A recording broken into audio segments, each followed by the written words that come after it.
റോമാലേഖനം 5-ാം അധ്യായം അതിൻ്റെ 2-ാമത്തെ വാക്യം ഒരാൾക്ക് ഒന്നുറക്കെ വായിച്ച് സഹായിക്കാം. റോമാലേഖനം 5-ാം അധ്യായം 2-ാം വാക്യം.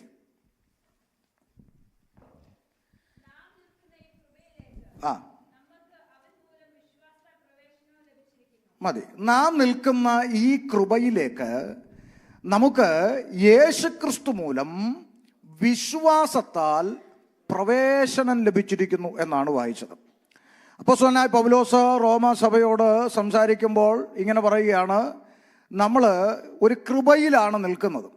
അല്ലേ? അതെ, കൃപയിലാണ് നിൽക്കുന്നത്. നമ്മൾ ഒരുമിച്ച് ഇത് ഒരു പഠനമാണല്ലോ, അതുകൊണ്ട് നമുക്ക് ഒരുമിച്ച് ചിന്തിക്കാം. പേടിക്കുകയൊന്നും വേണ്ട, ഞാൻ ഉപദ്രവകാരിയൊന്നുമല്ല. അതുകൊണ്ട് വളരെ സിമ്പിളായിട്ട് നമ്മളിരുന്നാൽ നമ്മളെല്ലാ ടെൻഷനും മറന്നിട്ട് സന്തോഷത്തോടെ ഇരിക്കാൻ പറ്റുന്നൊരു സ്ഥലം ഉണ്ടെങ്കിൽ കർത്താവിൻ്റെ സന്നിധിയിലേ ഉള്ളൂ. അതുകൊണ്ട് വളരെ ഫ്രീ ആയിട്ട് നമ്മൾ ഇരിക്കാം.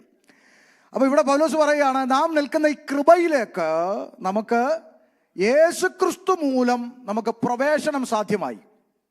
ഒരു രൂപ ചെലവില്ല. നമുക്ക് സൗജന്യമായി ഈ കൃപയിലേക്ക് ദൈവം നമ്മളെ പ്രവേശിപ്പിച്ചു. അതുകൊണ്ടാണ് എഫേസ്യ ലേഖനം 2-ാം അധ്യായം 8-ാം വാക്യത്തിൽ സമാനമായി ചിന്ത, അതിൻ്റെ ഇണവാക്യം കിടപ്പുണ്ട്. എഫേസ്യർ 2:8, തീത്തോസ് 3:6 രണ്ട് വാക്യങ്ങളിലും സമാനമായ ചിന്ത അതിനെ സ്ഥാപിക്കുന്ന ദൈവവചനം. നോക്ക, കൃപയാലല്ലോ നിങ്ങൾ വിശ്വാസം മൂലം രക്ഷിക്കപ്പെടുക, അതിനും നിങ്ങൾ കാരണമല്ല, ദൈവത്തിന്റെ.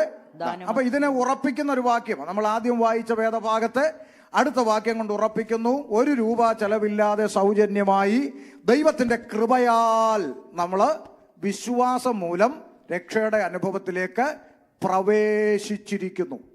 വളരെ കൃത്യമാണ്. ഇനി തീത്തോസിന്റെ ലേഖനം കൂടെ വായിക്കും, 3:6. അവിടെ വായിക്കുമ്പോൾ ഒന്നുകൂടി ഉറപ്പിക്കുന്ന നിലയിൽ, നാം അവന്റെ കൃപയാൽ നീതീകരിക്കപ്പെട്ടിട്ട് പ്രത്യാശപ്രകാരം നിത്യജീവന്റെ അവകാശികളായി തീരേണ്ടതിന്. അപ്പോ കൃപയാൽ, ദൈവത്തിന്റെ കൃപ നമുക്ക് ലഭിച്ചത് കൊണ്ടാണ് ഈ വിശ്വാസ ജീവിതത്തിലേക്ക് നമ്മൾ പ്രവേശിച്ചത് എന്നുള്ളതാണ്. അതിന് നമ്മുടെ കാരണമല്ല, നമ്മുടെ പുണ്യപ്രവൃത്തിയല്ല, ഒരു രൂപ നമ്മൾ ചെലവാക്കിയിട്ടില്ല, സൗജന്യമായിട്ടാണ് നമ്മൾ പ്രവേശിച്ചത്. എന്നാൽ ഈ പ്രവേശിച്ച അകത്തു വന്ന ദൈവമക്കൾക്ക് വളരെ ഗൗരവമായ ഉത്തരവാദിത്വങ്ങളുണ്ട്. നമ്മൾ മനസ്സിലാക്കണം. ദൈവസഭ എന്ന് പറയുന്നത് കുത്തഴിഞ്ഞ ഒരു പുസ്തകമല്ല. ദൈവസഭയ്ക്ക് വളരെ കൃത്യമായ പ്രമാണമുണ്ട്. നോക്കൂ, എന്താണ് ഈ ലേഖനങ്ങൾ എന്നുള്ളത് ഒരല്പം ഒന്ന് പശ്ചാത്തലത്തിലേക്ക് പോകാം. ഈ ലേഖനങ്ങൾ എന്താണ്, ഇത് ആരോടാണ് സംസാരിക്കുന്നത് എന്നൊന്ന് പഠിക്കണം, എന്നാലേ ഇതിൻ്റെ ഗൗരവം നമുക്ക് മനസ്സിലാകത്തുള്ളൂ. ഞാൻ ഈ വചനം പഠിക്കുന്നതിനോട് എനിക്ക് വലിയ ഇഷ്ടമാണ്. ബൈബിൾ കോളേജിൽ പോയി പഠിക്കാൻ പറ്റാത്തത് കൊണ്ട് വായിച്ചു പഠിക്കുക, ദൈവസേനയിലിരുന്ന് ധ്യാനിക്കുക തുടങ്ങിയ കാര്യങ്ങൾ വലിയ ഇഷ്ടമായതുകൊണ്ട്, പിന്നെ ആരെന്ത് പ്രസംഗിച്ച് കേട്ടാലും ഞാൻ പോസ്റ്റ്മോർട്ടം ചെയ്ത് സ്വീകരിക്കാറുള്ളൂ, ഇതിനകത്തോട്ട് നോക്കും. അങ്ങനെ പഠിക്കാൻ ഇഷ്ടമായതുകൊണ്ട് ഒരു കാര്യം ഞാൻ നിങ്ങളോട് പറയാം. ഈ വിശ്വാസത്തിൽ, ഈ ദൈവകൃപയിൽ നാം നിലനിൽക്കണമെങ്കിൽ ദൈവത്തിൻ്റെ വചനത്തിലല്ലാതെ മറ്റൊന്നുകൊണ്ടും സാധ്യമല്ല. ഇനി ഒന്നുകൂടി കടത്തി പറഞ്ഞാൽ, പിശാച് പേടിക്കുന്ന ഒരായുധമുണ്ടെങ്കിൽ അത് ദൈവത്തിൻ്റെ വചനമാണ്. നമുക്കിന്ന് വചനം സെക്കൻഡറി ആയിക്കൊണ്ടിരിക്കുന്ന ഒരു കാലഘട്ടമാണ്, അല്ലേ? നമ്മൾ എവിടെ എടുത്ത് നോക്ക്, നിങ്ങളുടെ പഴയ കാലവും ഇപ്പോഴത്തെ കാലവും കൂടെ ആത്മീയത്തെ ഒന്ന് തുലനം ചെയ്ത് നോക്ക്. വചനം ഇന്ന് വളരെ സെക്കൻഡറി ആയി മാറിക്കൊണ്ടിരിക്കുക. അതിനേക്കാൾ ഉപരി മറ്റു പലതിനും പ്രാധാന്യം കൊടുത്ത് വചനം ഇങ്ങനെ പിറകിലേക്കായി, അവരുടെ വചനത്തെ പിറകിലെറിഞ്ഞ് കളഞ്ഞു എന്ന് പറയുന്ന പോലെയാണ് ഇങ്ങനെ വചനം സെക്കൻഡറി ആയി മാറിക്കൊണ്ടിരിക്കുന്ന ഒരു കാലഘട്ടം നമ്മൾ എത്തിക്കുക. പക്ഷെ ഒരു കാര്യം നമ്മൾ മനസ്സിലാക്കണം, നമ്മുടെ ആരുടെയും കഴിവ് കൊണ്ടും ചാട്ടം കൊണ്ടും തുള്ളിക്കളി കൊണ്ടൊന്നും പേടിക്കുന്നവനല്ല പിശാച്. പിശാച് പേടിക്കുന്ന ഒരായുധം ഉണ്ടെങ്കിൽ അത് ദൈവത്തിൻ്റെ വചനമേ ഉള്ളൂ. അത്ഭുതങ്ങളോ അടയാളങ്ങളോ വീര്യപ്രവൃത്തികളോ ഒന്നും ഞാനെതിരല്ല. പക്ഷെ ഇതൊന്നും കണ്ട് പിശാച് പേടിക്കുമെന്ന് നിങ്ങൾ ആരും പ്രതീക്ഷിക്കുകയും വേണ്ട. ഞാനതിന് വെറുതെ പറഞ്ഞു വിടാതെ ബൈബിളിൽ നിന്നുകൊണ്ട് പറയാം. സാക്ഷാൽ ദൈവമായ യേശുക്രിസ്തുവിൻ്റെ മുമ്പിൽ വന്ന് വെല്ലുവിളിച്ച ഒരു രംഗം കാണാം നമുക്ക്, അല്ലേ? പിശാച് വെല്ലുവിളിച്ചു. സൺഡേ ക്ലാസ്സിലെ കുഞ്ഞുങ്ങൾക്ക് അറിയുന്ന കാര്യമാണല്ലോ. എന്താ? 3 കാര്യം ആവശ്യപ്പെട്ടു. പറഞ്ഞേ നീ ദൈവപുത്രനാണെങ്കിൽ ഈ കല്ല് അപ്പം കൽപ്പിക്കുക അല്ലേ? ഓക്കെ. 2, പിന്നെ മുകളിൽ നിന്ന് താഴേക്ക് ചാടുക. ദൂതം, അത് വാക്യം കൊണ്ടാണ് വന്നത്. ദൂതന്മാർ വായിച്ചോളൂ, ഒന്നും പറ്റത്തില്ലെന്ന് പറഞ്ഞ് വാക്യം കൂടെ കൊണ്ടുവന്നു. 3, എന്നെ ഒന്ന് വീണ് നമസ്കരിച്ചാൽ ഈ ലോകവും ഇതിൽ കാണുന്ന സകല പ്രതാപങ്ങളും അങ്ങോട്ട് തരാം. അപ്പം ഇപ്പം പിശാച് യേശുവിൻ്റെ മുമ്പിൽ ഓഫർ വെക്കുക. നിങ്ങൾക്ക് മനസ്സിലാവുന്നുണ്ടോ? പിശാച് യേശുവിൻ്റെ മുമ്പിൽ ഓഫർ വെക്കുക. ആ ഓഫറിൻ്റെ അകത്തൊരു മർമ്മമുണ്ട്. ദൈവമക്കൾ മനസ്സിലാക്കണം, ഒരു മർമ്മം. ആ ഓഫർ, മൂന്നാമത്തെ ഓഫർ എന്താണെന്ന്, നീ എൻ്റെ മുമ്പിൽ ഒന്ന് വീണ് നമസ്കരിച്ചാൽ ഈ ലോകം ഇതിൽ കാണുന്ന പ്രതാപങ്ങളൊക്കെ ഞാൻ അങ്ങോട്ട് തരാമെന്നാണ് പറയുന്നത്. ഇതിലെ സകല അധികാരവും ഞാൻ അങ്ങോട്ട് തരാം. ഒരു ഓഫർ യേശുവിൻ്റെ മുമ്പിൽ വെക്കുക. ആ ഓഫറിൻ്റെ അകത്ത് ഒളിഞ്ഞിരിക്കുന്ന ഒരു മർമ്മമുണ്ട്, ഒരു രഹസ്യമുണ്ട്. പറയട്ടെ, ഞാൻ നിനക്കിതെല്ലാം തരാം. അതിൻ്റെ അകത്തൊരു രഹസ്യമുണ്ട്, പറയാം. ഇതിൻ്റെ ഒരു മറുവശം.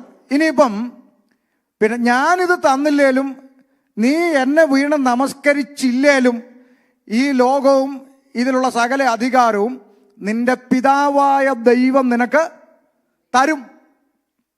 തരില്ലേ? പിന്നീട് കൊടുത്തോ? നിങ്ങൾക്ക് അതുമായിട്ടൊരു ബന്ധമില്ലാത്ത പോലെ കൊടുത്തോ? സ്വർഗത്തിലും ഭൂമിയിലും സകല അധികാരവും എനിക്ക് പറഞ്ഞില്ലേ? ഇത് അതിനു മുമ്പുള്ള രംഗമായി പറയുന്നത്. അപ്പൊ പിശാച് ഈ പറയുന്നതിനകത്തൊരു മർമ്മമുണ്ട്. നീ ഇപ്പൊ എന്നെ വീണ് നമസ്കരിച്ചില്ലെങ്കിലും ഈ ലോകവും ഇതിലുള്ള സകല അധികാരം ആരെ തന്നെ വരും? നിന്റെ കയ്യിൽ തന്നെ വരും. ആര് തരും? പിതാവായ ദൈവം തരും. പക്ഷേ ഞാൻ തരുന്നതും നിന്റെ ദൈവം തരുന്നതും തമ്മിലൊരു വ്യത്യാസമുണ്ട്. എന്താ വ്യത്യാസം? ഞാൻ തരുന്നത് ഇൻസ്റ്റന്റ് ആയിട്ട് തരും. ഇൻസ്റ്റന്റ് വിടുതല എൻ്റെ രീതി. മനസ്സിലായോ? എന്നെ ഒന്ന് വീണ് നമസ്കരിച്ചാൽ അപ്പോഴേ ഇൻസ്റ്റന്റാ. നമുക്ക് വേറെ ഇവിടെ ചടങ്ങുകളൊന്നുമില്ല, വേറെ ഫോർമാലിറ്റീസ് ഒന്നും ഇല്ല. ഒന്ന് നമസ്കരിച്ചാൽ ഇൻസ്റ്റന്റ് ആയിട്ട് ഞാൻ ഇതൊക്കെ അങ്ങോട്ട് തരും, ചുമ്മാ അങ്ങ് തരും. പക്ഷേ ഞാൻ തരുന്ന പോലെ അല്ല നിന്റെ ദൈവം തരുന്നത്. എന്താ? ഈ ഉപവാസം കഴിഞ്ഞ് നീ പരസ്യ ശുശ്രൂഷയ്ക്കിറങ്ങും, നീ ജനത്തോട് സംസാരിക്കും, പള്ളികളിൽ ഉപദേശിക്കും, പരീശന്മാരും പുരോഹിതന്മാരും നിനക്കെതിരാകും, ജനങ്ങൾ നിന്നെ പരിഹസിക്കും, നിനക്ക് ഈ അധികാരം എവിടെ നിന്ന് ചോദിക്കും, നീ തച്ചന്റെ മകനല്ലേ എന്ന് ചോദിക്കും, ഒടുവിൽ അവർ നിന്നെ എറിയുവാൻ കല്ലുകൾ എടുക്കും. ഇതെല്ലാം കഴിഞ്ഞിട്ട് അവർ നിന്നെ ഉപദ്രവിക്കും, നിന്റെ തലയിൽ മുൾക്കിരീടം വെക്കും, നിന്നെ അവർ അടിക്കും, ഒടുവിൽ ക്രൂശിൽ കൊണ്ടുപോയി ക്രൂശിച്ച് നിന്റെ വസ്ത്രം വരെ അവർ പകുത്തെടുത്ത് നിന്നെ ക്രൂരമായി ഉപദ്രവിച്ചു ക്രൂശിൽ നിന്നെ തറച്ച് നിന്നെ കൊല്ലും. അടിമത്യക്കാരനായ യോസേഫിന്റെ കല്ലറയ്ക്കൽ നിന്റെ ശവ കുടീരം കൊണ്ട് അടക്കം ചെയ്യപ്പെടും. ആമേൻ. എന്നിട്ട് 3 ദിവസം കഴിയുമ്പോൾ പിതാവായ ദൈവം നിന്നെ ഉയർത്തെഴുന്നേൽപ്പിച്ചിട്ട് ഈ ലോകവും ഇതിലുള്ള സകല അധികാരവും നിന്റെ ദൈവം നിനക്ക് തരും. എപ്പോഴാ? ഈ പറഞ്ഞ അടി, ഇടി, ഉപദ്രവവും ഈ അപമാനവും നിന്നയും പരിഹാസവും സകലതും അനുഭവിച്ചിട്ടാണ് അങ്ങേര് തരുന്നത്. എന്നാൽ എന്നെ ഒന്ന് വീണ് നമസ്കരിച്ച് അടിയില്ല, ഇടിയില്ല, ഉപദ്രവമില്ല, പരിഹാസമില്ല, അപമാനമില്ല, ക്രൂശില്ല, ഇതെല്ലാം ഇപ്പോഴേ തന്നേക്കാം. ഈ ഓഫറാണ് ഇന്നും ലോകത്തിൽ നിൽക്കുന്നത്. എന്നാൽ യേശു ഏത് തെരഞ്ഞെടുത്തു? ഇൻസ്റ്റന്റ് വിടുതൽ യേശു തെരഞ്ഞെടുത്തില്ല. എൻ്റെ ദൈവം അനുവദിച്ചിട്ട് എൻ്റെ ജീവിതത്തിൽ കടന്നു വരുന്ന സകല കഷ്ടങ്ങളിലൂടെയും കടന്നു പോയിട്ട് ലഭിക്കുന്നൊരു മാന്യതയുണ്ടല്ലോ, ആ മാന്യത മതി എന്ന് പുത്രൻ തിരഞ്ഞെടുത്തെങ്കിൽ ഇന്ന് സന്ധ്യയിൽ രക്ഷിക്കപ്പെട്ടവരുടെ മുമ്പിൽ ഞാനൊരു ചോദ്യം വെക്കുക, ആമേൻ, നിങ്ങളേത് തിരഞ്ഞെടുക്കും? എൻ്റെ ദൈവം എൻ്റെ ജീവിതത്തിൽ കടത്തിവിടുന്ന ഒരു കാര്യം ദൈവമക്കൾക്ക് ഉറപ്പല്ലേ? നമ്മുടെ ദൈവം അറിയാതെയും അനുവദിക്കാതെയും, ഞാൻ എൻ്റെ ജീവിതത്തിൽ എപ്പോഴും ബലപ്പെടുന്ന ഒരു ഫോർമുലയാണ് പറഞ്ഞു തരാം. നമ്മുടെ ദൈവം അറിയാതെയും പിന്നെ അനുവദിക്കാതെയും എൻ്റെ ജീവിതത്തിൽ യാതൊന്നും സംഭവിക്കത്തില്ലെന്നുള്ളത് രക്ഷിക്കപ്പെട്ട ഒരു ദൈവവൈതന്റെ ഉറപ്പാണ്. ആമേൻ. അങ്ങനെ എൻ്റെ ദൈവം അറിഞ്ഞിട്ടും അനുവദിച്ചിട്ടും എന്തെങ്കിലും എൻ്റെ ജീവിതത്തിൽ കടന്നു വരുന്നെങ്കിൽ അതിൻ്റെ പിന്നിൽ എൻ്റെ ദൈവത്തിന് വ്യക്തമായ പദ്ധതികളുണ്ട് എന്നുള്ളത് കൊണ്ട് ഞാൻ അതിനെക്കുറിച്ച് ആശങ്കപ്പെടുന്നില്ല എന്നാണ് ഒരു രക്ഷിക്കപ്പെട്ട ദൈവവൈതലിന് പറയാൻ കഴിയുക. അപ്പോൾ നമ്മുടെ ജീവിതത്തിൽ എന്തും വന്ന നോക്കേ, നമ്മൾ വലിയ വിശ്വാസത്തിൻ്റെ പാട്ടൊക്കെ പാടുന്ന ആളുകളൊക്കെയാണ്. പക്ഷേ നമ്മൾ ഒരു കാര്യം മനസ്സിലാക്കണം, ഈ ബാത്റൂമിൻ്റെ അകത്ത്, വാഷ്റൂമിൻ്റെ അകത്ത് നമ്മൾ കുളിച്ചിട്ട് നമ്മൾ തല തോർത്തുന്ന ആ ടവലൊന്ന് താഴേക്ക് എടുത്തു നോക്കിയാൽ ആ ടവലിൻ്റെ അകത്ത് ചില മുടികളൊക്കെ അവിടെ ഇവിടെ പറ്റിപ്പിടിച്ചിരിക്കുന്നത് കാണാം. ദൈവത്തിൻ്റെ വചനം പറയുന്നു, നമ്മുടെ തലയിൽ നിന്ന് ഈ പൊഴിഞ്ഞു പോയ ഒരു മുടി പോലും സ്വർഗത്തിലെ ദൈവം അറിയാതെ അല്ല പൊഴിഞ്ഞിരിക്കുന്നതെന്ന് ഇതിൻ്റെ അകത്ത് എഴുതി വച്ചിരിക്കുമ്പോൾ, ഇന്ന് നമ്മുടെ ജീവിതത്തിൽ സംഭവിച്ചു കൊണ്ടിരിക്കുന്ന പ്രതിസന്ധിയാകട്ടെ, പ്രതികൂലമാകട്ടെ, വേദനയാകട്ടെ, പ്രയാസമാകട്ടെ, രോഗമാകട്ടെ, എന്തുമാകട്ടെ, അതെൻ്റെ ദൈവം അറിയാതെ അല്ല എൻ്റെ ജീവിതത്തിൽ സംഭവിച്ചിരിക്കുന്നത് എന്ന ഒരു മിനിമം വിശ്വാസമുണ്ടെങ്കിൽ നമുക്ക് ധൈര്യത്തോടെ മുന്നോട്ട് പോകരുതോ? Praise the Lord. ഞാൻ വിഷയത്തിലോട്ട് തിരിച്ചു വരാം. യേശു തെരഞ്ഞെടുത്തത് ഇൻസ്റ്റന്റ് വിടുതലല്ല. പക്ഷെ പെന്തക്കോസുകാരങ്ങനല്ല. 6 മാസം ഒരു ചർച്ചയിൽ പോയി, അവിടെ പോയിട്ട് വലിയ ഗുണമൊന്നും ഇല്ല, അതുകൊണ്ട് അപ്പുറത്ത് കവിഞ്ഞൊഴുകുന്ന അനുഗ്രഹം, നേരെ അപ്പുറത്തോട്ട് പോയി. അവിടെ ചെന്നിട്ട് രക്ഷയില്ല, അപ്പുറത്തോട്ട് ഇങ്ങനെ ചാടി ചാടി മരം കൊത്തിയായിട്ട് നടക്കുക. മരം കൊത്തി എൻ്റെയൊക്കെ ചെറുപ്പകാലം തൊട്ടേ മരത്തെ കൊത്താൻ തുടങ്ങിയത്. അപ്പോൾ അറിവുള്ളവരോട് ചോദിക്കുന്നത് എന്താ കൊത്തുന്നതെന്ന് ചോദിച്ചാൽ അന്ന് വലിയവർ പറഞ്ഞു തരും, അത് മരം കൊത്തി പണ്ട് വനദേവതയോട് പ്രാർത്ഥിച്ചു പോലും ഒരു വീട് വേണമെന്ന്. ഇപ്പോൾ വനദേവത പ്രത്യക്ഷപ്പെട്ട് പറഞ്ഞെന്ന്, നിനക്ക് ഇഷ്ടമുള്ള മരം കൊത്തി നീ വീട് ഉണ്ടാക്കിക്കോളാം. അന്ന് തൊട്ട് ഈ പുള്ളി കൊത്താൻ തുടങ്ങിയതാ. ഇന്നും ഇതുവരെ ഒരു വീട് ഇതുപോലെ പലരും ഒരു ചർച്ചയിൽ നിന്ന് ചാടി അടുത്ത ചർച്ച, അടുത്ത ചാടി അടുത്ത്, ഇങ്ങനെ ചാടി ചാടി നടക്കുകയാണ്. ഇതുവരെ സ്വന്തമായിട്ടൊരു വീട് ഉണ്ടാക്കിയിട്ടില്ലെന്ന് പറഞ്ഞ പോലെ അനുഗ്രഹം തപ്പി നടക്കുക. എന്നാൽ ദൈവം എൻ്റെ ജീവിതത്തിൽ അനുവദിച്ചു തരുന്നത് മതി എന്ന് തീരുമാനിക്കാൻ കഴിയുന്നവനാണ് രക്ഷിക്കപ്പെട്ടവൻ. പുത്രൻ തെരഞ്ഞെടുത്തത് പിതാവ് അനുവദിച്ചിട്ട് വരുന്ന അധികാരവും നന്മയും മതി എന്നുള്ളതാണ്. വിഷയം അതല്ല, വിഷയത്തിലേക്ക് തിരിച്ചു വരാം. അപ്പോൾ ആമേൻ, ചിന്ത, വചനം ആണ് പിശാച് പേടിക്കുന്ന ആയുധം എന്നുള്ളതാണ് ഞാൻ പറഞ്ഞു വന്നത്. അതെൻ്റെ മനസ്സിലുണ്ട്, അതിലോട്ടാണ് വരുന്നത്. ശ്രദ്ധിച്ചേ. അപ്പോൾ ഈ 3 കാര്യങ്ങൾ പിശാച് യേശുവിനോട് ആവശ്യപ്പെട്ടു. എൻ്റെ ചോദ്യം നിങ്ങളോട്, പിശാച് യേശുവിനോട് ആവശ്യപ്പെട്ട ഈ 3 കാര്യങ്ങളും അത്ഭുതമാണോ അല്ലയോ? പറ. അത്ഭുതമാണോ അല്ലയോ? ചിന്തിച്ചേ പറയാവുള്ളൂ. അത്ഭുതമാണോ? അത് പറഞ്ഞു, തെറ്റിയാലും കുഴപ്പമൊന്നുമില്ല. അത്ഭുതമാണോ അല്ല? ആണോ? ചിലർ അല്ലെന്ന്, ചിലരാണെന്ന്, ചിലർ ഒന്നും മിണ്ടുന്നില്ല. ആമേ. ശ്രദ്ധിച്ചേ. അത്ഭുതമാണോ? ഇപ്പം നമ്മുടെ ബിജുപാസ്റ്റർ ഇവിടുന്ന് വെളിയിലോട്ട് ഇറങ്ങി 5-6 കല്ല് വാരി മേശപ്പുറത്ത് കൊണ്ട് വെച്ചു പറയാണ്, യേശുവിൻ്റെ നാമത്തിൽ അപ്പമായി തീരുക. ഉടനെ ആവി പറക്കുന്ന അപ്പമായി മാറിയാൽ അത്ഭുതമാണോ എന്നാണ് ഞാൻ ചോദിച്ചത്. അത് തന്നെയല്ലേ ഞാൻ ചോദിച്ചത്? ആമേൻ. ഓ, വാട്ട് എ വണ്ടർഫുൾ മിറക്കിൾ അല്ലേ? അത്ഭുതമല്ലേ? അല്ലേ? യെസ്. ഇത് ചെയ്യാൻ ആവശ്യപ്പെട്ടതാരാ? പുള്ളിക്ക് ഇതിനോട് പണക്കുണ്ടോ? മിണ്ടുന്നില്ല. ഇത് ചെയ്യാൻ ആവശ്യപ്പെട്ടാരാ? പുള്ളിക്ക് പണക്കുണ്ടോ? ഒരു മിറക്കിള് ചെയ്യാനാ പറഞ്ഞേ. സ്തോത്രം. നമ്മുടെ ബിജുപാസ്റ്റർ ഇവിടുത്തെ ഒരു 10 നില ഹീര പ്ലാസ ബിൽഡിങ്ങിന്റെ മുകളിൽ കയറിയിട്ട് പറയാ, കർത്താവ് എൻ്റെ കൂടെ ഉണ്ട്, എനിക്കൊരു ചുക്കും സംഭവിക്കത്തില്ല, ഞാനിതാ ചാടുന്നു എന്ന് പറഞ്ഞ് നേരെ താഴോട്ട് ചാടി. ഒന്നും സംഭവിച്ചില്ല. അത്ഭുതമാണോ അല്ലയോ? പറ. ചെയ്യാൻ ആവശ്യപ്പെട്ട ആരാ? മനസ്സിലാവുന്നുണ്ടോ? ആമേൻ. 3, ആമേൻ. ഇവിടുത്തെ ഒരു വിശ്വാസി ഇവിടുത്തെ സൂപ്പർ ലോട്ടോയിൽ ചെന്നിട്ട് ലോട്ടറി എടുത്തു. ലോട്ടറി എടുത്തിട്ട് നേരെ ഒരു വിഗ്രഹത്തിന്റെ മുമ്പിൽ ചെന്നേച്ച് പറയാണ്, 8-10 വർഷമായി യേശുവിൻ്റെ പുറകെ നടക്കുന്നു, ഗുണമൊന്നും ഇല്ല, ഇനി നീയെങ്കിലും എന്നെ ഒന്ന് സഹായിക്കെന്നും പറഞ്ഞ് ജസ്റ്റ് ഒന്ന് നമസ്കരിച്ചു. ഒന്ന് നമസ്കരിക്കാനല്ലേ പറഞ്ഞുള്ളൂ, ഒന്ന് നമസ്കരിച്ചു. വൈകിട്ട് റിസൾട്ട് വന്നപ്പോൾ 25 കോടി പുള്ളിക്ക് അടിച്ചു. അത്ഭുതമാണോ അല്ലയോ? ഒന്ന് നമസ്കരിച്ചേ ഉള്ളൂ. അത്ഭുതമായി. സ്ഥിതി മാറി. ഇപ്പം നമ്മുടെ പുതിയ പ്രസംഗങ്ങളുടെ ഭാഷയിൽ പറഞ്ഞാൽ, നിന്റെ ലെവല് മാറി, സ്ഥിതി മാറി. അത്ഭുതമാണോ അല്ലയോ? ആവശ്യപ്പെട്ടതാരാ? ഇനി നിങ്ങൾ ശ്രദ്ധിക്കുക ഗൗരവമായി. ഈ അത്ഭുതങ്ങളെല്ലാം ചെയ്യാൻ ആവശ്യപ്പെട്ടപ്പോൾ കർത്താവായ യേശു ക്രിസ്തുവിന് അത്ഭുതം ചെയ്യാനുള്ള ബുദ്ധിമുട്ടുള്ളവനാണോ? അല്ല. 4 ദിവസം ചീഞ്ഞ മൃതദേഹത്തിന്റെ മുമ്പിൽ വന്നു നിന്ന് പിതാവേ എന്ന് വിളിച്ചുകൊണ്ട് പ്രാർത്ഥിച്ച് ഒരു വാക്ക് കൽപ്പിച്ചപ്പോൾ ചീഞ്ഞളിഞ്ഞ മൃതദേഹം ജീവനുള്ളവനായി പുറത്തു വന്ന മഹാദൈവമാണ് നിൽക്കുന്നത്. മഹാദൈവം നമ്മുടെ രക്ഷിതാവുമായ യേശു ക്രിസ്തു. ഇവൻ വെല്ലുവിളിച്ച് അത്ഭുതം ചെയ്യാൻ പറഞ്ഞപ്പോൾ, പിതാവേ, ഇവൻ വെല്ലുവിളിക്കുന്നു, ഇവൻ ഇപ്പോൾ ലജ്ജിക്കേണ്ടതിന് ഇപ്പോൾ തന്നെ ഈ കല്ല് ഇവിടെ ചൂട് ആവി പറക്കും അപ്പമായി മാറട്ടെ എന്ന് ശാസിക്കുന്നു. വല്ലതും തുപ്പിയോ? പറ. മിണ്ടുന്നില്ല. ഇല്ല, ഇല്ല. പകരം ആമേൻ കർത്താവ് എന്താ ചെയ്തത്? ആമേൻ ഒരു വചനമെടുത്തു, അവന്റെ നെഞ്ചിന്റെ നേരെ തൊടുത്തു. എന്താ? മനുഷ്യൻ അപ്പം കൊണ്ട് മാത്രമല്ല ദൈവത്തിന്റെ വായിൽ നിന്ന് വരുന്ന സകല വചനത്താലും ജീവിക്കുന്നുവല്ലോ എന്ന് അച്ഛൻ മിണ്ടല്ലേ, അച്ഛൻ മിണ്ടാതിരി, ഇവര് പറയട്ടെ എന്ന്. അത് പാസ്റ്റർ പറഞ്ഞോണ്ടാ ഇപ്പൊ പറയുന്നത്, അല്ലെങ്കിൽ മിണ്ടുകയല്ല. ചിലർ പറയും എന്ന് പറഞ്ഞു, എന്ന് കേട്ടു, അങ്ങനെ എന്ന്. അപ്പൊ ശ്രദ്ധിക്കണം, എഴുതിയിരിക്കുന്നുവല്ലോ എന്ന് ശത്രുവിനോട് പറയണമെങ്കിൽ, ശ്രദ്ധിക്കൂ, എഴുതിയിരിക്കുന്നു എന്ന് ശത്രുവിനോട് പറയണമെങ്കിൽ കുറഞ്ഞ പക്ഷം അത് ന്യായപ്രമാണത്തിൽ എഴുതിയിട്ടുണ്ടെന്ന് എന്ത് ചെയ്യണം? അറിയണ്ടേ? അറിയാതെ എങ്ങനെ പറയും? അറിയണ്ടേ? അറിയണം. അറിയണോ? എന്ത് ചെയ്യണം? അതാണ് നമ്മുടെ പരാജയം. അതാ നമ്മുടെ പരാജയം. ആര് വായിക്കുന്നു? ഞാൻ നിങ്ങളോട് ചോദിക്കുന്നു, ദൈവസന്നിധിയിൽ ഒരു ദിവസം ഇവിടുത്തെ പ്രസിഡന്റിന് 24 മണിക്കൂറേ ഉള്ളൂ അല്ലേ? ഒരു ജോലി ഇല്ലാതെ വീട്ടിൽ കിടന്ന് ഉറങ്ങുന്ന അച്ചായനും 24 മണിക്കൂറേ ഉള്ളൂ അല്ലേ? 24 മണിക്കൂർ കൊണ്ട് പ്രസിഡന്റ് ചെയ്യേണ്ട പ്രസിഡന്റ് ചെയ്യും, ഉറങ്ങേണ്ടവൻ ഉറങ്ങും. രണ്ടുപേർക്കും നേരെ ഒരുപോലെ ഉള്ളൂ. എന്നാൽ ചോദിക്കാം, ഒരു ദിവസം 24 hours അറ്റ്ലീസ്റ്റ് കുറഞ്ഞ പക്ഷം ഒരധ്യായമെങ്കിലും വായിക്കാതെ ഞാൻ ഉറങ്ങാറില്ല പാസ്റ്റർ എന്ന് ഇന്ന് സന്ധ്യയിൽ ദൈവസന്നിധിയിൽ പ്രാഗൽഭ്യത്തോടെ എത്ര പേർക്ക് പറയാൻ സാധിക്കുമെന്ന് സ്വയം ചിന്തിക്കണം. ആമേൻ.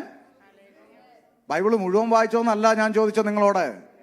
അറ്റ്ലീസ്റ്റ് ഒരധ്യായമെങ്കിലും വായിക്കാതെ ഉറങ്ങിയിട്ടാണ് പ്രാർത്ഥനയ്ക്ക് വരുമ്പോൾ പരാതിക്കെട്ട് മുഴുവൻ ദൈവത്തോട് കാണുന്നില്ലേ, കേൾക്കുന്നില്ലേ, എന്നെ വേണ്ടായോ എന്നൊക്കെ ചോദിക്കുക. അപ്പൊ കുഴപ്പക്കാരനാരാ? പിന്നെ മനസ്സിലാകുന്നുണ്ടോ? ഒരധ്യായം അറ്റ്ലീസ്റ്റ് ഒരധ്യായം.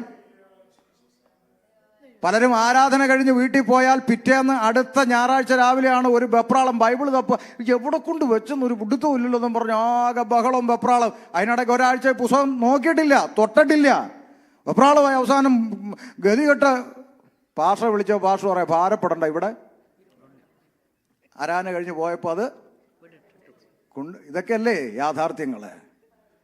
ഒരധ്യായം പോലും വായിക്കാതെ ഉറങ്ങിയിട്ടാണ് രാവിലെ എഴുന്നേറ്റ് നമ്മൾ നമ്മുടെ പ്രോജക്റ്റുകൾ എഴുതി, ഇന്നത്തെ ആവശ്യങ്ങളെല്ലാം എഴുതി നേരെ ഒന്ന് സൈൻ ചെയ്തേരെ, അങ്ങോട്ട് കൊടുക്കുക, ഒപ്പിട്ടാരെ. ഇതിനു വേണ്ടി ഇരിക്കുന്നയാളല്ല ദൈവം. Praise the Lord. ദൈവത്തിന്റെ വചനത്തിന്റെ ഗൗരവം മനസ്സിലാക്കാൻ വേണ്ടി ഞാനൊന്ന് അടിസ്ഥാനമിട്ടെന്നേ ഉള്ളൂ. ഇനി അതിന് നിങ്ങൾക്ക് തെളിയിക്കുന്ന വാക്യം വേണോ? എഫേസ്യ ലേഖനം പഠിച്ചാൽ മതി. നമുക്ക് പോരാട്ടമുള്ളത് ജഡരക്തങ്ങളോടല്ല. എഫേസ്യ ലേഖനം 6:10 മുതൽ വായിക്കുന്നു. നമുക്ക് പോരാട്ടമുള്ള ജഡരക്തങ്ങളോടല്ല, വാഴ്ചകളോടും അധികാരങ്ങളോടും ഈ ലോകത്തില് ഈ അന്ധകാരത്തിന്റെ ലോകാധിപതികളോടും സ്വർലോകത്തില് ദുഷ്ടാത്മസേനയോടും. അത്ര അടുത്തത്, അതുകൊണ്ട് നിങ്ങൾ ദുർദിവസത്തിൽ എതിർപ്പാനും സകലവും സമാപിച്ചിട്ട് ഉറച്ചു നിൽപ്പാനും കഴിയേണ്ടത് ദൈവത്തിന്റെ സർവായുധ വർഗം. എന്താ സർവായുധ വർഗം? അടുത്തത്, നിങ്ങളുടെ അരയ്ക്ക് സത്യം കെട്ടിയും നീതി എന്ന കവചം ധരിച്ചും സമാധാന സുവിശേഷത്തിനാണ് ഒരുക്കം കാലിന് ചെരുപ്പാക്കിയും എല്ലാറ്റിനും മീതെ ദുഷ്ടന്റെ നിയമങ്ങളൊക്കെയും കെടുക്കുവാൻ തക്കതായി വിശ്വാസം എന്ന പരിച എടുത്തും കൊണ്ട് നിൽപ്പി. അടുത്തത്, രക്ഷ എന്ന ശിരസ്ത്രം നിൽക്കട്ടെ. ഈ പറഞ്ഞ ഇത്രയും കാര്യങ്ങൾ ശത്രു നമുക്ക് നേരെ എയ്യുന്ന ആയുധങ്ങളെ പ്രതിരോധിക്കാനുള്ള കാര്യങ്ങളാണ്.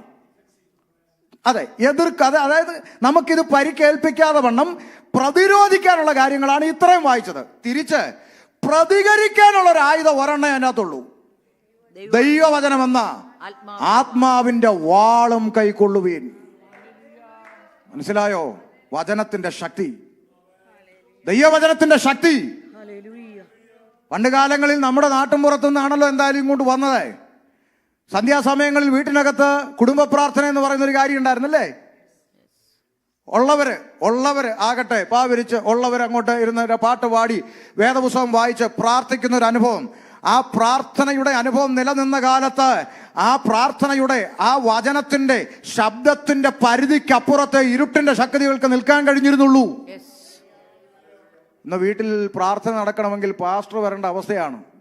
പാസ്റ്റർ ദൂരെ നിന്ന് വരുമ്പോഴേ ബഹളമടി, ടി വി നിർത്തടി എന്നൊക്കെ പറഞ്ഞാൽ ആകെ ഒരു ബഹളമാണ്. പാസ്റ്റർ വരുന്നു, പിന്നെ രംഗം മാറുന്നു, നമ്മൾ ആത്മീയത്തിൻ്റെ തലത്തിലേക്ക് കയറുന്നു പാസ്റ്ററെ ബോധ്യപ്പെടുത്താൻ വേണ്ടി. പക്ഷേ അതിനും അപ്പുറത്ത് ആ ഒരു 10 മിനിറ്റ് പാസ്റ്റർ നമ്മളെ കാണാൻ വരുന്നതിനപ്പുറത്ത് ബാക്കിയുള്ള 24 മണിക്കൂറിൽ ബാക്കിയുള്ള സമയം മുഴുവൻ ഞാൻ ഇരിക്കുന്നതും എഴുന്നേൽക്കുന്നതും നടക്കുന്നതും കിടക്കുന്നതും എൻ്റെ ഹൃദയത്തിൻ്റെ നിരൂപണങ്ങൾ പോലും ദൂരത്ത് നിന്ന് ഗ്രഹിക്കുന്ന സ്വർഗത്തിലെ ദൈവത്തിൻ്റെ കണ്ണ് എന്നെ കണ്ടുകൊണ്ടിരിക്കുന്നു എന്ന ബോധ്യം രക്ഷിക്കപ്പെട്ട ദൈവമക്കൾക്ക് ഇല്ലാതെ പോയൊരു കാലഘട്ടത്തിൽ നമ്മൾ എത്തി നിൽക്കുകയാണ്. ആമേൻ. എന്തുകൊണ്ടാ? ദൈവവചനം സെക്കൻഡറി ആയി മാറുന്നു. വചനമൊന്നും എൻ്റെ ദൈവമേ, സങ്കടം കൊണ്ട് പലപ്പോഴും പ്രതികരിക്കുമ്പോൾ നമ്മൾ കുറ്റക്കാരായി വിമർശിക്കുന്നവരായി മാറിപ്പോവുക. സങ്കടം കൊണ്ട് പ്രതികരിക്കുക. കാര്യം എന്താ? വചനം പറയാൻ നേരമില്ല. 1 മണിക്കൂർ പ്രസംഗിക്കാൻ കൊടുത്താൽ ഒരു വാക്യം വായിച്ച് 10 മിനിറ്റ് എന്തെങ്കിലും പറയും, പിന്നെ അങ്ങോട്ട് ഇറങ്ങിയേച്ച് പ്രാപിച്ചോ, പൊട്ടട്ടെ, കത്തട്ടെ, പിടിച്ചോ, ഫയർ, ടച്ച്, ഗ്ലോറി, ഇങ്ങനെ ലെവൽ അങ്ങ് മാറിപ്പോവുക. കാര്യം എന്താ? ഇത് പറയാൻ അറിയത്തില്ലെന്ന്, പുസ്തകം അറിയത്തില്ലെന്ന്. മനസ്സിലാകുന്നുണ്ടോ? വേദപുസ്തകം പഠിച്ചാൽ നമുക്ക് ഈ വിശ്വാസ ജീവിതത്തിൽ നിലനിൽക്കണമെങ്കിൽ ദൈവത്തിൻ്റെ വചനമല്ലാതെ കുഞ്ഞെ ആശ്രയിക്കാൻ കഴിയുന്ന മറ്റൊരു കുറുക്കുവഴിയും ഇല്ലെന്ന് ഇന്ന് രാത്രി പരിശുദ്ധാത്മാവിൽ നിന്നുകൊണ്ട് വചനത്തിന്റെ തെളിവിൽ നിങ്ങളോട് പറയാം. വേറൊരു കുറുക്കുവഴി ഇല്ല. അതുകൊണ്ട് വചനത്തിലേക്ക് ഇന്ന് രാത്രി മടങ്ങി വരണം. വചനത്തിലേക്ക് മടങ്ങി വരണം. സ്തോത്രം. അപ്പോൾ ദൈവത്തിന്റെ വചനം അത് ഇരുവായ്ത്തലയുള്ള ഏതു വാളിനേക്കാളും മൂർച്ചയേറിയതും സദ്യമജ്ജ മാംസങ്ങളെ വേർവിടുവിക്കും വരെ തുളഞ്ഞു ചെല്ലുന്ന വാൾ, ആത്മാവിന്റെ വാൾ. അത് കൈക്കൊണ്ടാൽ ഈ പോരാട്ടത്തിൽ നമുക്ക് നിലനിൽക്കാം. കാരണം നമ്മൾ നിൽക്കുന്നത് കളിക്കളത്തിലല്ല, യുദ്ധക്കളത്തിലാണ്. ആമേൻ, ഹല്ലേലൂയ. അപ്പൊ അതുകൊണ്ടാണ് ദൈവത്തിന്റെ വചനത്തിന്റെ ഗൗരവം. ഇന്ന് ഞാൻ നാട്ടിലൊക്കെ ആണെങ്കിൽ എനിക്ക് ഇവിടുത്തെ സാഹചര്യങ്ങൾ പലപ്പോഴും അറിയത്തില്ല. നമ്മളൊക്കെ വിസിറ്റിങ് വരുന്നത് നാട്ടിലെ സാഹചര്യം വെച്ച് നോക്കുമ്പോൾ സഭാ ചാർജ് ഇല്ലാത്തത് കൊണ്ട് പലപ്പോഴും ക്ഷണിക്കപ്പെടുന്ന ആരാധനയിൽ സഭായോഗത്തിൽ സംബന്ധിക്കുന്ന ആളാണ് ഞാൻ. പലപ്പോഴും അങ്ങനെ പോകുന്ന സഭായോഗങ്ങളിൽ ഇരിക്കുമ്പോൾ മനസ്സ് വല്ലാതെ വിഷമിച്ചിട്ടുണ്ട്. എന്തുകൊണ്ടാണെന്നറിയാമോ? സഭായോഗത്തിൽ പോലും കാണാം സകല ചടങ്ങുകൾക്കും സമയമുണ്ട്. ലാസ്റ്റ് വന്നിട്ടൊരു ഡയലോഗുണ്ട്, സമയം പോയതുകൊണ്ട് നമുക്ക് വേഗത്തിലൊരു വാക്യം വായിച്ചുകൊണ്ട് വചനത്തിന് മാത്രം സമയമില്ല. ആമേൻ. കർത്തൃമേശ മുമ്പിലുള്ളപ്പോൾ കേൾക്കാം, നമുക്ക് കാര്യങ്ങൾ കൂടുതലൊന്നും പറയാൻ സമയമില്ല, എല്ലാവർക്കും അറിയാലോ ഇതെങ്ങനെയുള്ളവരാ എടുക്കണ്ട എന്നൊക്കെ എല്ലാവർക്കും അറിയാലോ. ഇങ്ങനെയൊക്കെ അങ്ങ് പോയിട്ട് കേവലം ഒരു സാൻഡ്വിച്ചും പപ്സും ഒക്കെ കഴിക്കുന്ന ഒരു ലാഘവത്തോടെ കർത്തൃമേശ എടുക്കുന്ന കാലങ്ങളിലേക്ക് എത്തി നിൽക്കുകയാണ്. ദൈവ സാന്നിധ്യം നിറഞ്ഞു നിൽക്കുന്ന, പരിശുദ്ധാത്മാവിന്റെ സാന്നിധ്യം നിറഞ്ഞു നിൽക്കുന്ന ആത്മീയ അന്തരീക്ഷത്തിലൊക്കെ നമ്മളൊരു കർത്തൃമേശ എടുത്ത കാലങ്ങൾ പുറകോട്ടൊന്ന് തിരിഞ്ഞു നോക്കിയേ. ആ അനുഭവങ്ങളൊക്കെ ഒന്ന് ചിന്തിച്ചു നോക്കിയേ. അതൊക്കെ പോയിട്ട് നമ്മളിപ്പം സിമ്പിൾ, വളരെ പൗലോസ് ഭക്ഷണം കഴിക്കാനാണ് നിങ്ങൾക്ക് വീട്ടിലിരുന്നൂടെ എന്ന് ചോദിച്ചു. ഹല്ലേലൂയ. അപ്പൊ അങ്ങനെ ഒരു കാലത്തിലേക്ക് മാറാൻ കാരണം വചനം സെക്കൻഡറി ആയി മാറിപ്പോയി. ഇന്ന് രാത്രി ഞാൻ പ്രാരംഭത്തിൽ ദൈവാത്മാവിൽ നിങ്ങളെ പ്രബോധിപ്പിക്കുന്നത്, നാം ദൈവവചനത്തിന് 1ാം സ്ഥാനം കൊടുക്കുന്ന ഒരു ആത്മീയ തലത്തിലേക്ക് ഇന്ന് രാത്രി നിങ്ങൾ മടങ്ങി വരണമെന്നുള്ളതാണ് ഞാൻ പറയുന്നത്. ഞാൻ 22 വർഷം കൃപയാൽ ഈ വിശ്വാസ ജീവിതത്തിൽ ഇറങ്ങി നിലനിൽപ്പാൻ കർത്താവ് സഹായിച്ച എൻ്റെ അനുഭവത്തിൽ പ്രതികൂലങ്ങൾ, പ്രതിസന്ധികൾ, തലമേൽ മല ഇടിഞ്ഞു വീഴുന്ന പോലുള്ള പ്രതിസന്ധികൾ ജീവിതത്തിൽ ഏറ്റുവാങ്ങിക്കൊണ്ട് മുന്നോട്ട് പോകുന്ന ഒരു മനുഷ്യനാണ്. പക്ഷെ ഞാൻ ഇങ്ങനെ പറയാറുണ്ട്, നാട്ടിൽ പാലം കുലുങ്ങിയാലും കേളം കുലുങ്ങത്തില്ലെന്ന് പറഞ്ഞ പോലെ ഇവിടെ ഇതൊന്നും മാറ്ററല്ല, ഇവിടെ നിൽക്കും എന്ന് പറയാനുള്ള ധൈര്യം എന്താണെന്നറിയാമോ? ദൈവത്തിന്റെ വചനമകത്തുള്ളത് കൊണ്ടാണ്.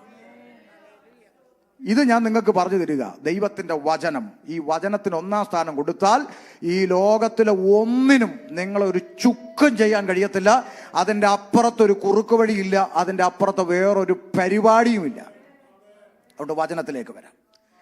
അപ്പൊ ഇവിടെ ദൈവസഭയോട് ലേഖനത്തിലൂടെ പൗലോസ് ലീഗ സംസാരിക്കുന്നു. എന്താണ് ലേഖനത്തിന്റെ പശ്ചാത്തലം? ഒന്ന് ഓടിച്ചങ്ങ് പറയാം. കാരണം ഇവിടെ വിശ്വാസികളല്ലാത്തവരില്ലല്ലോ. അതുകൊണ്ട് ഞാൻ ലേഖനത്തിന്റെ പശ്ചാത്തലം വിവരിക്കുന്നില്ല, ഓടിച്ചു പറയാം. ആദിയിൽ ദൈവം ആകാശവും ഭൂമിയും സൃഷ്ടിച്ചു. ചരാചരങ്ങൾ, ഇടജാതി, മൃഗജാതി, കന്നുകാലി, നാൽക്കാലി, പറവജാതി എന്നിങ്ങനെ അടുക്കടുക്കായി സൃഷ്ടിച്ചു. ഉൽപ്പത്തി. ശേഷം മനുഷ്യനെ സൃഷ്ടിച്ചു. മനുഷ്യൻ ഏകനായിരിക്കും നല്ലതല്ലെന്ന് പറഞ്ഞ ദൈവം തക്ക തുണയുണ്ടാക്കി കൊടുത്തു. കുടുംബജീവിതം സ്ഥാപിച്ചു. സന്തോഷത്തോടെ ദൈവത്തെ സേവിച്ച് മുന്നോട്ട് പോയി. എന്നാൽ സൃഷ്ടാവായ ദൈവത്തിങ്കിൽ നിന്ന് സൃഷ്ടിയായ മനുഷ്യനെ അകറ്റിക്കളയുവാൻ രംഗപ്രവേശനം ചെയ്ത ഇരുട്ടന്റെ ആത്മാവിന്റെ സ്വാധീനം നിമിത്തം മനുഷ്യൻ പാപത്തിൽ വീണു. പാപം മനുഷ്യന്റെ അകത്ത് പ്രവേശിച്ചു. ആമേൻ. വേദപുസ്തകം പറഞ്ഞു, ഏകനാൽ പാപവും പാപത്താൽ മരണവും ലോകത്തിൽ പ്രവേശിച്ചു. മനുഷ്യൻ പാപിയായി. മനുഷ്യൻ പാപത്തിൽ നിന്ന് പാപത്തിലേക്ക് മുന്നോട്ട് പോയ കാലയളവിൽ ദൈവം മനുഷ്യന്റെ മുമ്പിൽ ന്യായപ്രമാണം വെച്ചു കൊടുത്തു. നിങ്ങൾക്കെല്ലാം അറിയുന്ന കാര്യമാണ്, അവിടെ എങ്ങും വിവരിക്കുന്നില്ല. ന്യായപ്രമാണം ദൈവം മനുഷ്യന് കൊടുത്തതിന്റെ പിന്നിൽ പ്രധാനപ്പെട്ട 2 ഉദ്ദേശം ബൈബിളിൽ കാണാം. ഒന്ന്, തെറ്റെന്ത് ശരിയെന്ത് എന്ന് മനുഷ്യൻ തിരിച്ചറിയണമെങ്കിൽ മനുഷ്യന്റെ മുമ്പിൽ എന്ത് വേണം? നിയമം വേണം, അല്ലേ? ഇവിടെ ഈ രാജ്യത്തിന്റെ പ്രത്യേകത അങ്ങനല്ലേ? ഇവിടുത്തെ എല്ലാ നിയമവും കൃത്യമായിട്ട് അനുസരിച്ച് പോവുകയാണെങ്കിൽ ഒരു പ്രശ്നവും ഇല്ല. നിയമം അനുസരിച്ച് പോയാൽ വേറൊരു പ്രശ്നവുമില്ല. ഇവിടെ ആരും കഴുത്തിന് പിടിക്കുന്ന ഒരു പരിപാടിയില്ല. പക്ഷെ നിയമം പാലിച്ചില്ലെങ്കിൽ പ്രശ്നം. അവിടെ ഞാൻ ശ്രദ്ധിച്ചു, വണ്ടി ഓടിക്കുമ്പോൾ ഈ സ്റ്റോപ്പ് എന്ന് പറയുന്ന ഒരു സ്ഥലത്ത് എത്തുമ്പോൾ നമ്മുടെ നാട്ടിലെങ്ങാണോ ഇടത്തോട്ടും വലത്തോട്ടും നോക്കിയിട്ട് ഒറ്റ പോക്കങ്ങ് പോകും. ഇവിടെ ആണെങ്കിൽ വീല് പൂർണ്ണമായിട്ട് സ്റ്റോപ്പായിട്ട് പോകും. ഞാൻ ശ്രദ്ധിച്ചിട്ടുണ്ട് വണ്ടി ഓടിക്കുമ്പോൾ ആളുകൾ ചെയ്യുന്നത്. അപ്പോൾ നിയമം അങ്ങനെയാണ്. ഈ ബോർഡ് അവിടെ ഇല്ലായിരുന്നെങ്കിൽ നിങ്ങൾ അങ്ങനെ നിർത്തുവോ? ഇല്ല. ആ ബോർഡില്ലാത്ത എത്രയോ സ്ഥലമുണ്ട്, നമ്മൾ ഓടിച്ചു പോകുന്നുണ്ടല്ലോ. അപ്പോൾ നിയമം, തെറ്റും ശരിയും തിരിച്ചറിയണമെങ്കിൽ നമ്മുടെ മുമ്പിൽ ഒരു ലോ വേണം. അതുകൊണ്ട് എന്ത് ചെയ്യണം, എന്ത് ചെയ്യരുത്, എന്ത് ചെയ്തുകൂടാ, എങ്ങനെ ജീവിച്ചാൽ അനുഗ്രഹിക്കപ്പെടും, എങ്ങനെ ചെയ്താൽ ശപിക്കപ്പെടുമെന്ന് കാറ്റഗറി തിരിച്ചെഴുതി ഒരു കാറ്റലോഗ് എന്ന് വേണമെങ്കിൽ പറയാം ദൈവം മോശ മുഖാന്തരം മനുഷ്യന് കൊടുത്തു. ഇപ്പം നമ്മൾ കടയിൽ ചെന്ന് ഏതൊരു ചെറിയ സാധനം, വാച്ച്, പിന്നെ മൊബൈൽ, അത് എന്ത് മേടിച്ചാലും അതിൻ്റെ കൂടെ ഒരെണ്ണം കിട്ടും, യൂസേഴ്സ് മാനുവൽ, ഉപയോഗിക്കേണ്ടുന്ന വിധം. ഇതുപോലെ മനുഷ്യനെ സൃഷ്ടിച്ച സൃഷ്ടാവ്, നിർമ്മാതാവ്, സൃഷ്ടിയായ മനുഷ്യൻ എങ്ങനെ ആയിരിക്കണം, എങ്ങനെ ആയിരിക്കരുത്, എന്ത് ചെയ്യണം, എന്ത് ചെയ്യരുത്, എങ്ങനെ ജീവിക്കണം, എങ്ങനെ ജീവിക്കരുതെന്ന് വളരെ കൃത്യമായി എഴുതി മനുഷ്യന് കൊടുത്ത ഒരു പ്രമാണം, അതാണ് ന്യായപ്രമാണം. അതെന്തിനാ? തെറ്റും ശരിയും തിരിച്ചറിയുവാൻ. രണ്ടാമത്തെ ചിന്ത എന്ന് പറയുന്ന ഗൗരവമുള്ള ചിന്ത, ന്യായപ്രമാണം മനുഷ്യന് കൊടുത്തതിൻ്റെ പിന്നിലുള്ള പ്രധാനപ്പെട്ട ദൈവിക ഉദ്ദേശം, മനുഷ്യന്റെ അകത്ത് കയറിയ പാപമുണ്ടല്ലോ, ഈ പാപം മനുഷ്യൻ ചെയ്യുന്ന ഏതെങ്കിലും തരത്തിലുള്ള നേർച്ച, കാഴ്ച, പുണ്യ, പൂജ, ക്രിയാദികൾ കൊണ്ടൊന്നും, ഒന്നുകൂടെ പറയാം, മനുഷ്യന്റെ അകത്ത് കയറിയ ഈ പാപം മനുഷ്യൻ ചെയ്യുന്ന ഏതെങ്കിലും തരത്തിലുള്ള പുണ്യകർമ്മ, നേർച്ച, കാഴ്ച, ക്രിയാദികൾ കൊണ്ടൊന്നും അവൻ്റെ അകത്ത് കയറിയ പാപത്തിൽ നിന്ന് അവന് മോചനം ലഭിക്കത്തില്ലെന്ന് മനുഷ്യന് സ്വയം ബോധ്യപ്പെടാൻ വേണ്ടി പ്രമാണം കൊടുത്തു. മനസ്സിലായില്ല? ചിലർക്ക് മനസ്സിലായി, ചിലർക്ക് മനസ്സിലായില്ല. അതായത് നീ യാഗങ്ങൾ ചെയ്തോ, പൂജകൾ ചെയ്തോ, കർമ്മങ്ങൾ ചെയ്തോ, വഴിപാട് ചെയ്തോ, ഇതെല്ലാം ചെയ്യാനുള്ള അനുവാദം കൊടുത്തു. എന്തിനാ? ഇതെല്ലാം ചെയ്താലും നിന്റെ അകത്ത് കയറിയ പാപം നിന്റെ പ്രവൃത്തിയിലൂടെ നിനക്ക് നീക്കാൻ സാധിക്കത്തില്ലെന്ന് മനുഷ്യന് എന്ന് സ്വയം ബോധ്യപ്പെടുന്നു, അന്ന് മാത്രമേ വിശ്വാസത്താലുള്ളൊരു രക്ഷയുണ്ടെന്ന് പറഞ്ഞാൽ മനുഷ്യൻ അംഗീകരിക്കത്തുള്ളൂ. സൃഷ്ടിച്ചവൻ അറിയാം ഇവന്റെ പൊതു സ്വഭാവം എന്താന്ന്. ഇന്ന് നമ്മുടെ നാട്ടിൽ അങ്ങനെ മനുഷ്യൻ, ക്യാൻസർ വന്നിരിക്കുന്ന ഒരു അച്ചായനോട് നമ്മൾ എന്ന് പറയാം, അച്ഛാ, ചാക്കോച്ച, എന്നാ അടി സൂസമ്മേ, പിന്നെ ക്യാൻസർ ആണെന്ന് അറിഞ്ഞല്ലോ, വല്ലതും ചികിത്സ ഘട്ടം കഴിഞ്ഞെന്നൊക്കെയാണ് പറയുന്നു. ഞാനൊരു കാര്യം പറയട്ടെ, എന്നാ അപ്പുറത്തെ സഭയില്ലയോ, ഏത് പ്രാർത്ഥിക്കുന്ന, അവിടെ 21 ദിവസം ഉപവാസം നടക്കുക, ദൈവദാസന്മാരൊക്കെ വരുന്ന രോഗികൾക്ക് വേണ്ടി പ്രാർത്ഥിക്കുന്നൊക്കെ ഒന്ന് അങ്ങോട്ട് പോയാലോ എന്ന് ചോദിച്ചാൽ ചാക്കോച്ചൻ ആദ്യം പറയും, എവിടെ? പെന്തിക്കോസുകാരുടെ അടുക്കൽ. ഞാൻ എൻ്റെ കുടുംബം ഏതാണെന്ന് നിനക്കറിയാവോ? കുടുംബ പള്ളി ഏതാണെന്നറിയാവോ? ഞങ്ങളുടെ ശവക്കോട്ട ഏതാണെന്നറിയാവോ? വീട്ടിൽ എത്ര അച്ഛന്മാരുള്ള ഫാമിലി ആണെന്നറിയാവോ? പെന്തിക്കോസുകാരുടെ അടുക്ക തുള്ളാൻ, അതിലും നല്ലത് ഞാൻ ക്യാൻസർ വന്ന് പറയുന്ന ഡയലോഗുകളാണ്. അന്നേരം വേറൊരാൾ വന്നിട്ട് പറയാം, വയനാട്ടിൽ കേളു വൈദ്യനുണ്ട്, ഏത് രോഗം മാറ്റും, എടുക്കടാ വണ്ടി, വിടടാ വയനാട്. നേരെ വിട്ടു. വയനാട് വിട്ട പറഞ്ഞു, കേളു വൈദ്യൻ പറഞ്ഞു എൻ്റെ കൈ നിൽക്കത്തില്ല, കർണാടകയ്ക്ക് വിടും, അവിടെ ഒരു വൈദ്യനുണ്ട്. വണ്ടി അവിടെ നേരെ മൈസൂർ വഴി കർണാടകയ്ക്ക് ചെന്നപ്പോൾ വൈദ്യൻ പറഞ്ഞു, ഇച്ചിരി കട്ടി കൂടിയ ഒരു കാര്യം ചെയ്യും, വണ്ടി ഇവിടെ ഒതുക്കിയിട്ട് ഫ്ലൈറ്റ് എടുത്ത് ഡൽഹിക്ക് പോകും, കേന്ദ്രമന്ത്രിമാരെ ചികിത്സിക്കുന്ന ഒരു വിങ് ഉണ്ട്, അവിടെ പോകും. ഒതുക്കടാ വണ്ടി, എടുക്കടാ ഫ്ലൈറ്റ്, നേരെ വിട്ടു ഡൽഹിക്ക്. ഡൽഹി ചെന്നപ്പോൾ അവർ നോക്കിയിട്ട് പറഞ്ഞു, ഇച്ചിരി കടുപ്പം, ഒരു കാര്യം ചെയ്യും, മലേഷ്യക്ക് വിടാൻ പറഞ്ഞു. മലേഷ്യക്ക് അടുത്ത ഫ്ലൈറ്റ് വിട്ടു. മലേഷ്യയിൽ ചെന്ന് അവിടുത്തെ ഡോക്ടർമാരെല്ലാം കൂടെ വന്ന് വട്ടം കൂടിയിട്ട് പറഞ്ഞു, ഇനി ലോകത്തിൽ എവിടെ കൊണ്ടുപോയാലും ഒന്നും ചെയ്യാനില്ല, ദൈവത്തോട്. അങ്ങനെ കറങ്ങി തിരിഞ്ഞ് പുള്ളി വീണ്ടും നാട്ടിൽ വന്നു. നാട്ടിൽ വന്നപ്പോൾ ഇല്ല അമ്മാമ്മ വന്നിട്ട് പറഞ്ഞു, ദേ ചാക്കോച്ച, ഇനി 3 ദിവസവും കൂടെ ഉള്ളു അവിടെ പ്രാർത്ഥന, ഒന്ന് അങ്ങോട്ട് പോന്നോ. അപ്പോൾ ഈ പുള്ളിയുടെ കൊമ്പെല്ലാം ഒടിഞ്ഞിട്ട് പറയാം, എന്നാ പിന്നെ ഒന്ന് അങ്ങോട്ട്. ഇതാ മനുഷ്യൻ അല്ലേ? ആരോഗ്യത്തോടിരിക്കുമ്പോൾ ഇവൻ്റെ പുറകെ നടന്ന് ദൈവം വിളിക്കും. കാണുന്നവരെ കൊണ്ടെല്ലാം സുവിശേഷം പറയും, ദൈവത്തെ അറിയുക, രക്ഷിക്കപ്പെട്, സ്നാനപ്പെട്, ദൈവസന്നിധി വാ വാ വാ വാ. പുറകെ നടന്ന് വിളിച്ചാലും വരൂല. കണ്ണും കരളും കിഡ്നി അടിച്ചു പോയി ICU യൂണിറ്റ് കിടക്കുമ്പോഴാണ് പ്രാർത്ഥിക്കാൻ പാസ്റ്റർമാരെ തപ്പി നടക്കുന്നത്. പൊതു സ്വഭാവമാണ് മനുഷ്യൻ്റെ. പിറകെ നടന്ന് വിളിക്കല്ലേ ദൈവസ്നേഹം. പോകുന്നിടത്തെല്ലാം സുവിശേഷം അറിയിച്ചുകൊണ്ട് പുറകെ ദൈവദാസ് എവിടെ കറങ്ങി ചെന്നാലും ഒരു ബന്ധക്കോസുകാരനെ മുമ്പിൽ വന്ന് ചാടും, സുവിശേഷം കേൾക്കും. ഇത് ഇവിടെ നടന്നുകൊണ്ടിരിക്കുന്ന കാര്യമാണ്. ദൈവസന്നിധിയിലേക്ക് ദൈവം വിളിച്ചുകൊണ്ടിരിക്കുക, പക്ഷെ കേൾക്കുകയില്ല.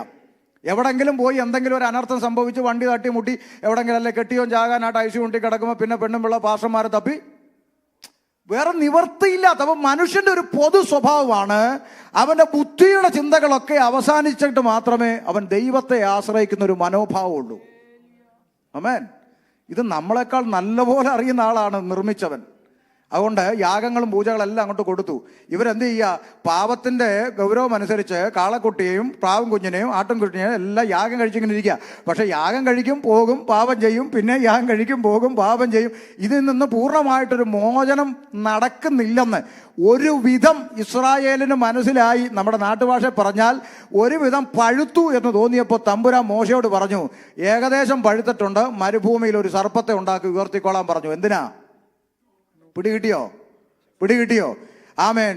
സർപ്പത്തിന്റെ കടിയേറ്റ് അക്ഷരീക മരണത്തിലേക്ക് പോകുന്ന ആളുകൾ ഒരു നാണയത്തൊട്ട് കൊടുക്കാതെ, 1 കിലോമീറ്റർ നടക്കാതെ, ഒരു മെഴുകുതിരി കത്തിക്കാതെ, ഒരു വൈദ്യനെ കാണാതെ സൗജന്യമായി ഉയർത്തപ്പെട്ട സർപ്പത്തിലേക്ക് നോക്കിയാൽ അക്ഷരീക മരണം മാറി അവൻ അക്ഷരീക ജീവനിലേക്ക് വരും. വിശ്വാസത്താൽ. ദൈവം മോശയോട് പറഞ്ഞ ആ വാക്ക് കണ്ണും പൂട്ടി വിശ്വസിക്കാൻ തയ്യാറുള്ളവൻ ഉയർത്തപ്പെട്ടതിലേക്ക് നോക്കിയാൽ വിശ്വാസത്താൽ മരണം മാറി ജീവനിലേക്ക് വരും. ഇതെന്തിനാ ഈ ഡെമോ അവിടെ കാണിച്ചത്? യോഹന്നാന്റെ സുവിശേഷം 3-ാം അധ്യായത്തിൽ കർത്താവായ യേശു ക്രിസ്തു നിക്കോദിമോസിനോട് പറഞ്ഞു, മോശ മരുഭൂമിയിൽ താമ്രസർപ്പത്ത് ഉയർത്തിയതുപോലെ മനുഷ്യപുത്രൻ കാൽവരിയിൽ ഉയർത്തപ്പെടണം. എന്തിന്?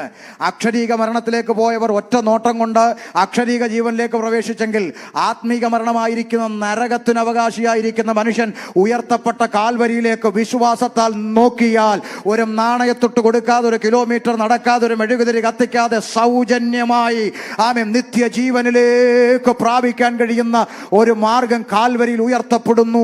വിശ്വാസത്താലുള്ള രക്ഷ. മനസ്സിലായോ? ചുമ്മാ നേരം പോക്കിന് എന്നാ പിന്നെ ബോറടിച്ചിരിക്കുവാണോ മോശ, എന്നാ പിന്നെ ഒരു പാമ്പിനെ ഉണ്ടാക്കുന്നൊന്നും ദൈവം നേരം പോക്കിന് പറഞ്ഞല്ല. ജനം തിരിച്ചറിയണം, കഴിവിൻ്റെ അപ്പുറത്തൊന്നാണ് ദൈവത്തിൻ്റെ കൃപ എന്നുള്ളതാണ്. അത് ബോധ്യപ്പെടാൻ വേണ്ടി ആമേൻ. നോക്ക്, അങ്ങനെ വിശ്വാസത്താലുള്ള രക്ഷയുടെ ഡെമോ മരുഭൂമിയിൽ അവതരിപ്പിക്കുന്നു. അതിനുശേഷം ദൈവത്തിൻ്റെ എനിക്ക് ബൈബിൾ വായിച്ചപ്പോൾ എനിക്ക് കൂടുതൽ ഇഷ്ടം തോന്നി. എന്നോട് പലരും ചോദിച്ചിട്ടുണ്ട്, എന്താ ഈ മുസ്ലിമിൽ നിന്ന് ഇങ്ങോട്ട് വരാൻ കാരണമെന്ന് ചോദിച്ചാൽ, ഞാൻ വിശ്വാസത്തിൽ വന്ന കാലം ഈ യാഥാർത്ഥ്യം മനസ്സിലാക്കാൻ വേണ്ടി മലയാളം ബൈബിളും മലയാളം ഖുറാനും വെച്ച് തമ്മിൽ പഠിച്ചൊരു കാലം ഉണ്ടായിരുന്നു. ഇത് രണ്ടും തമ്മിൽ ഇങ്ങനെ കമ്പാരിസൺ ചെയ്ത് പഠിച്ചാണ് ഞാൻ വിശ്വാസത്തിലേക്ക് വരുന്നത്. വരാൻ മുഖാന്തരമായത് എൻ്റെ സഹോദരിക്കുണ്ടായ ഒരു സൗഖ്യമാണ്. ആ സൗഖ്യം നിമിത്തമാണ് ഞാനിത് വായിക്കാൻ തുടങ്ങിയത്. അപ്പോൾ സൗഖ്യം കിട്ടിയോണ്ട് മാത്രം ഒരാളെ ദൈവം എന്ന് വിളിക്കാനൊന്നും മുസ്ലിമിൽ ജീവിക്കുമ്പോൾ പറ്റത്തില്ല. കാരണം അന്ന് ഞങ്ങളെ മദ്രസയിൽ തലച്ചോറി കുത്തിക്കയറ്റുന്നത് അത്ഭുതം എല്ലാവരും ചെയ്തിട്ടുണ്ട്, മോശം ചെയ്തിട്ടുണ്ട്, ഏലിയാവ് ചെയ്തിട്ടുണ്ട്, എലീശ ചെയ്തിട്ടുണ്ട്. ഇവരെല്ലാം ദൈവം എന്ന് വിളിക്കാൻ പറ്റുമോ? പറ്റത്തില്ല. അപ്പോൾ അത്ഭുതം കിട്ടിയോണ്ട് മാത്രം ഒക്കത്തില്ല. അപ്പോൾ ഇത് പഠിക്കുക. ഇങ്ങനെ പഠിക്കും തോറും ഈ ഖുർആൻ എടുത്ത് അങ്ങോട്ട് മാറ്റി വെച്ച് ഈ ബൈബിൾ ഇങ്ങനെ ചേർത്ത് പിടിക്കാൻ ഒരുപാട് കാരണങ്ങളുണ്ട്. അതിൽ ഒരു കാരണം ഇതാണ്, ഇതിൻ്റെ സിസ്റ്റം. എത്ര അടുക്കും ചിട്ടയോടെയാണ് ഇതിൻ്റെ എഴുത്തെന്നറിയാമോ? വളരെ കൃത്യമായി ഒരു വാക്യം, ഒരു വിഷയം ഒരിടത്ത് എഴുതിയിട്ടുണ്ടെങ്കിൽ അതിൻ്റെ കൃത്യമായ ഇണവാക്യം മറ്റൊരിടത്തുണ്ട്. അതാ ഈ പുസ്തകത്തിൻ്റെ പ്രത്യേകത. ഈ പുസ്തകത്തിൻ്റെ പ്രത്യേകത അത്. നിങ്ങൾ മുസ്ലിം സൗരങ്ങളോ എല്ലാം പരിചയപ്പെട്ട് ചോദിക്കുകയാണെങ്കിൽ അവരോട് ഇങ്ങനെ സംസാരിച്ച് വരുമ്പോൾ ഈ ഖുർആൻ്റെ അകത്ത് അയ്യൂബിൻ്റെ ദൈവം, നൂഹിൻ്റെ ദൈവം, സുലൈമാന്റെ ദൈവം എന്നൊക്കെ പറയുന്നുണ്ട്. സുലൈമാൻ എന്ന് പറഞ്ഞാൽ ശലോമോൻ, നൂഹ് എന്ന് പറഞ്ഞാൽ നോഹ, അയ്യൂബ് എന്ന് പറഞ്ഞാൽ ഇയ്യോബ്, ഇങ്ങനെയൊക്കെയാണ്. അപ്പോൾ ഈ ദൈവം എന്ന് പറയുന്നുണ്ട്. അപ്പോൾ നമ്മൾ ചോദിക്കുക, ഈ ആരാ ഈ അയ്യൂബ് എന്നൊരു ചോദ്യം തിരിച്ച് അങ്ങോട്ട് ചോദിച്ചാൽ, ഈ അയ്യൂബിന്റെ ചരിത്രം അറിയണേ ബൈബിള് വേണം. മനസ്സിലായോ? യോബിന്റെ ജീവിതം കിടക്കുന്ന ഇതിനകത്താ. ആരാ ഈ നൂഹെന്ന് ചോദിച്ചാൽ നൂഹിന്റെ ചരിത്രം അറിയണേ ബൈബിള് വേണം. മനസ്സിലായോ? അപ്പൊ എത്ര കൃത്യമായ അടുക്കും ചിട്ടയോടെ എഴുതപ്പെട്ടൊരു പുസ്തകമാണ് ബൈബിൾ എന്ന് പറയുന്നത്. അപ്പോൾ നോക്ക്, ഈ മരുഭൂമിയിൽ ഇങ്ങനെ ഒരു ഡെമോ അവതരിപ്പിച്ചതിന് ശേഷം ദൈവം ചെയ്യുന്ന അടുത്ത പദ്ധതി എന്താ? ഇതിനെ നിവർത്തിക്കാൻ തക്കവണ്ണം പ്രവാചക ശബ്ദം അയക്കുക. നോക്ക്, അടുത്ത രംഗം യെശയ്യാവ്, യിരെമ്യാവ്, എഹെസ്കേൽ, ദാനിയേൽ, ഹോശ, യോബേൽ തുടങ്ങി പ്രവാചക ഗണത്തെ അടുക്കടുക്കായി അയച്ചിട്ട് അവരെന്താ പറയുന്നത്? നമ്മൾ ഇന്ന് കാണുന്ന പ്രവാചകനല്ല ബൈബിളിലെ പ്രവാചകൻ. നമ്മൾ ഇന്ന് കാണുന്ന പ്രവാചകൻ പണ്ട് നമ്മുടെ വീട്ടിൻ്റെ അടുത്ത് തത്തയും കൊണ്ടുവന്നവനാ. തത്തയും കൊണ്ട് വന്നില്ലേ? അവനെയാണ് ഇന്ന് അന്ന് തത്തയും കൊണ്ട് വന്നവനെ നമ്മൾ വിശ്വസിച്ചു. ഇന്ന് തത്തയും കൊണ്ട് വരാം. ഇന്ന് പിന്നെ നമ്മൾ വർഷത്തിലൊരു തത്തയായി മാറും. ഏതാ? ആണ്ടർതി യോഗത്തിന് ചീട്ട് കൊത്തിയെടുക്കുന്ന തത്തയായി നമ്മൾ മാറത്തില്ലേ? അതിൻ്റെ കാര്യം പറഞ്ഞ സ്തോത്രം. ഇതാ ഈ കാവാലത്തെ ഷമീറിനെ ഒന്നും വിളിക്കരുതെന്ന് പറയുന്നത്. വിളിച്ച ഇതാ പ്രശ്നം, ഉള്ളത് പറയും, ഇല്ലാത്തൊന്നും പറഞ്ഞുമില്ലല്ലോ. നമ്മൾ വർഷത്തിൽ ചീട്ട് കൊത്തിയെടുക്കുകയല്ലേ? പണ്ട് നമ്മുടെ നാട്ടിലുള്ള മലയാളിയൊക്കെ ഒരു ചിന്ത ഉണ്ടായിരുന്നു, ഈ ദൈവം വചനത്തിലൂടെ സംസാരിക്കാന്ന് പറഞ്ഞാൽ ബൈബിൾ എടുത്ത് ഇങ്ങനെ പിടിച്ചിട്ട് സ്തോത്ര സ്തോത്ര സ്തോത്ര സ്തോത്ര സ്തോത്ര രക്തം ചെയ്യ രക്തം ചെയ്യ രക്തം ചെയ്യ രക്തം ചെയ്യ അല്ലല്ലി അല്ലല്ലി അല്ല എന്ന് പറഞ്ഞ് ഇങ്ങനെ തുറക്കുമ്പോൾ ഈ പകുതിക്ക് കിട്ടുന്നതാണ് ദൈവം സംസാരിക്കുന്നതെന്ന് വിചാരിച്ചൊരു ആളുകളുണ്ട്. ഇപ്പോഴും അങ്ങനെ വിചാരിക്കുന്നവരും ഉണ്ട്. ഈ പകുതിക്ക് കിട്ടുമ്പോൾ എങ്ങാനും ഇയോബാണെങ്കിലോ ഇയോ എന്നും പറഞ്ഞ് അടക്കുകയും ചെയ്യും. അതാണ് ഏറ്റവും വലിയ രസം. എന്നിട്ട് ഈ വിരൽ ഇച്ചിരൂടി ഇങ്ങോട്ട് നീട്ടും. കാര്യം ഇയോബ് കഴിഞ്ഞാൽ അടുത്ത എന്തുവാ? ഇത് കിട്ടാൻ വേണ്ടിയാ. ഇപ്പൊ സങ്കീർത്തനം ഇങ്ങോട്ട് നീട്ടി തുറക്കുമ്പോൾ 32 ആണെങ്കിൽ പിന്നെ അടയ്ക്കും, 51 പിന്നെ അടയ്ക്കും. ചുരുക്കി പറഞ്ഞാൽ നല്ലൊരെണ്ണം കിട്ടുന്നവരെ തുറന്നുകൊണ്ടിരിക്കും. നല്ലൊരെണ്ണം കിട്ടിക്കഴിഞ്ഞാലോ സ്റ്റേജിലോട്ട് കയറിയിട്ട് പറയും, ദൈവാത്മാവ് എനിക്ക് എന്നൊരു വാക്യം വായിച്ചുകൊണ്ടിരുന്നത്, ദൈവാത്മാവ് തന്നെയാണോ? കുത്തിയിരുന്ന് തപ്പിയെടുത്തതാ. സ്തോത്രം. അപ്പൊ ഇത് ഇവിടെ നടക്കുന്നത് കാരണം നമുക്ക് ഇത്രയൊക്കെ ഉള്ളൂ. എന്നാൽ പ്രവാചക ശബ്ദം എന്താ? പ്രവാചകം എന്താ? പ്രവചനം എന്താ? നമ്മൾ പഠിക്കണം. പ്രവചനം ഇല്ലെന്നോ പ്രവാചകൻ ഇല്ലെന്നോ വേദപുസ്തകം അറിയുന്നവരാരും പറയില്ല. പ്രവാചക ശബ്ദം എല്ലാ കാലത്തുമുണ്ട്, പ്രവചനമുണ്ട്, എല്ലാം ഉണ്ട്. കൃപാവര ശുശ്രൂഷകളെല്ലാം ദൈവസഭയ്ക്കുണ്ട്. കർത്താവ് അനുവദിച്ചാൽ അത് നാളെയും മറ്റന്നാളുമായിട്ട് നമ്മൾ വാക്യത്തിൽ നിന്ന് തന്നെ പഠിക്കും. സ്വന്തം അഭിപ്രായങ്ങളൊന്നും പറയുന്നതിനോട് താല്പര്യവുമില്ല. സ്വന്തം വ്യാഖ്യാനവും പരമാവധി എൻ്റെ പ്രസംഗത്തിൽ ഞാൻ ഉപയോഗിക്കാറും ഇല്ല. ഇതിനകത്ത് എഴുതിയിരിക്കുന്ന അങ്ങ് പറഞ്ഞാൽ മതി എന്നുള്ളത്. ഇപ്പൊ പ്രവചനം എന്താ? പ്രവാചകന്മാരുടെ ഡ്യൂട്ടി എന്താ? പ്രവാചകന്മാർ രംഗത്തിറങ്ങി എന്താ? ജനത്തിന്റെ ഇഷ്ടത്തിന് സംസാരിക്കുകയല്ല പ്രവാചകന്റെ ഉത്തരവാദിത്വം. ദൈവത്തിന്റെ ഇഷ്ടം ജനത്തോട് പറയാന്നുള്ളതാണ് പ്രവാചക ദൗത്യം. മനസ്സിലായോ? ആമേ. ഇന്ന് നമ്മുടെ ഒരു മനോഭാവം എന്താണെന്നറിയോ? ഞങ്ങൾക്ക് ഇഷ്ടപ്പെട്ടത് ദൈവം പറയണം. ഞങ്ങൾക്ക് ഇഷ്ടപ്പെട്ടത് ദൈവം പറയണം. നോ.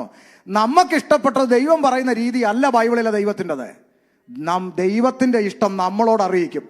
നീ മനസ്സ് വെച്ച് കേട്ട് അനുസരിച്ചാൽ ദേശത്തിലെ നന്മ അനുഭവിക്കും. മറുത്ത് മത്സരിച്ചാൽ വാളിനിരയായി തീരും. Praise the Lord. അതുകൊണ്ട് നമ്മുടെ ഇഷ്ടത്തിന് നമ്മളോട് പ്രവചിക്കുന്നതൊന്നും അല്ല പ്രവചനം. പ്രവാചകന്മാർ രംഗത്തിറങ്ങി. യെശയ്യാ പ്രവാചകൻ, ശ്രദ്ധിക്കൂ, യേശുക്രിസ്തു ജനിക്കുന്നതിന് പണ്ഡിതന്മാരുടെ കണക്കനുസരിച്ച് ഏകദേശം 700-ൽ പരം വർഷങ്ങൾക്ക് മുൻപ് വരിക യെശയ്യാ പ്രവാചകൻ. 700-ൽ പരം വർഷങ്ങൾക്ക് മുമ്പ് വന്നിട്ടൊരു ഒറ്റ പ്രവചനം എന്താ? ആമേൻ. കന്യക ഗർഭിണിയായ ഒരു മകന് എന്നാ പ്രവചനം എന്ന് പറഞ്ഞാൽ ഇതൊക്കെയാ പ്രവചനം അല്ലേ?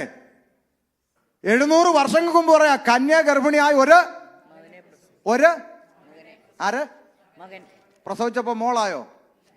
അതാ പ്രവചനം. 700 വർഷം മുമ്പ് മോനെന്ന് പറഞ്ഞാൽ അത് മോനാ.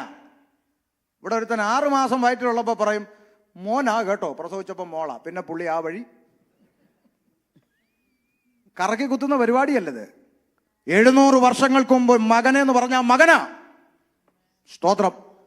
അത് കഴിഞ്ഞ് പ്രവാചക ശബ്ദത്തെ ഉറപ്പിക്കുവാൻ 300 വർഷം പിന്നിട്ടപ്പോൾ, അഥവാ യേശു ജനിക്കുന്നതിന് 400 വർഷം മുമ്പ്, യെശയ്യാവിന് 300 വർഷത്തിന് ശേഷം, ജനിക്കുന്നതിന് 400 വർഷം മുമ്പ് മീഖാ കയറി വന്നേച്ച് പറയുക, യെശയ്യാവ് പറഞ്ഞ ആമേൻ രക്ഷകനുണ്ടല്ലോ, അവൻ ബത്ലഹേം എന്ന ഗ്രാമത്തിൽ എഫ്രാത്ത എന്ന വില്ലേജ് ജനിക്കുന്നതിന് വർഷങ്ങൾക്ക് മുമ്പ് ജനിക്കുന്ന പഞ്ചായത്തും വില്ലേജും വരെ പ്രവചിച്ചു വച്ചിട്ട് പ്രവചിച്ചതുപോലെ ലോകത്തിലേക്ക് ജനിച്ച ഒരുത്തനുണ്ടെങ്കിൽ ഇന്ന് സന്ധ്യയിൽ ഷമീർ പ്രസംഗിക്കുന്ന കർത്താവായ യേശു ക്രിസ്തു അല്ലാതെ മറ്റൊരുത്തനും ഭൂമിയിൽ അങ്ങനെ പറഞ്ഞിട്ടില്ല. പ്രവചിച്ചതുപോലെ പ്രവചിച്ച സ്ഥലത്ത് പ്രവചനാത്മാവിൽ. ഹല്ലേലൂയ. യേശുക്രിസ്തു ബത്ലഹേം എഫ്രാത്തയിൽ ജനിച്ചു. വേഗത്തിൽ പോകട്ടെ. 30 വയസ്സ് വരെ അമ്മയപ്പന്മാർക്ക് കീഴടങ്ങി ജീവിച്ച് മാതൃക കാണിച്ച നല്ല കർത്താവ് 33 തിരുവയസ്സിൽ സർവ്വമാനവരാശിയുടെയും പാപങ്ങൾക്ക് പരിഹാരം വരുത്തുവാൻ കാൽവരി ക്രൂശിലേക്ക് നടന്നു കയറി.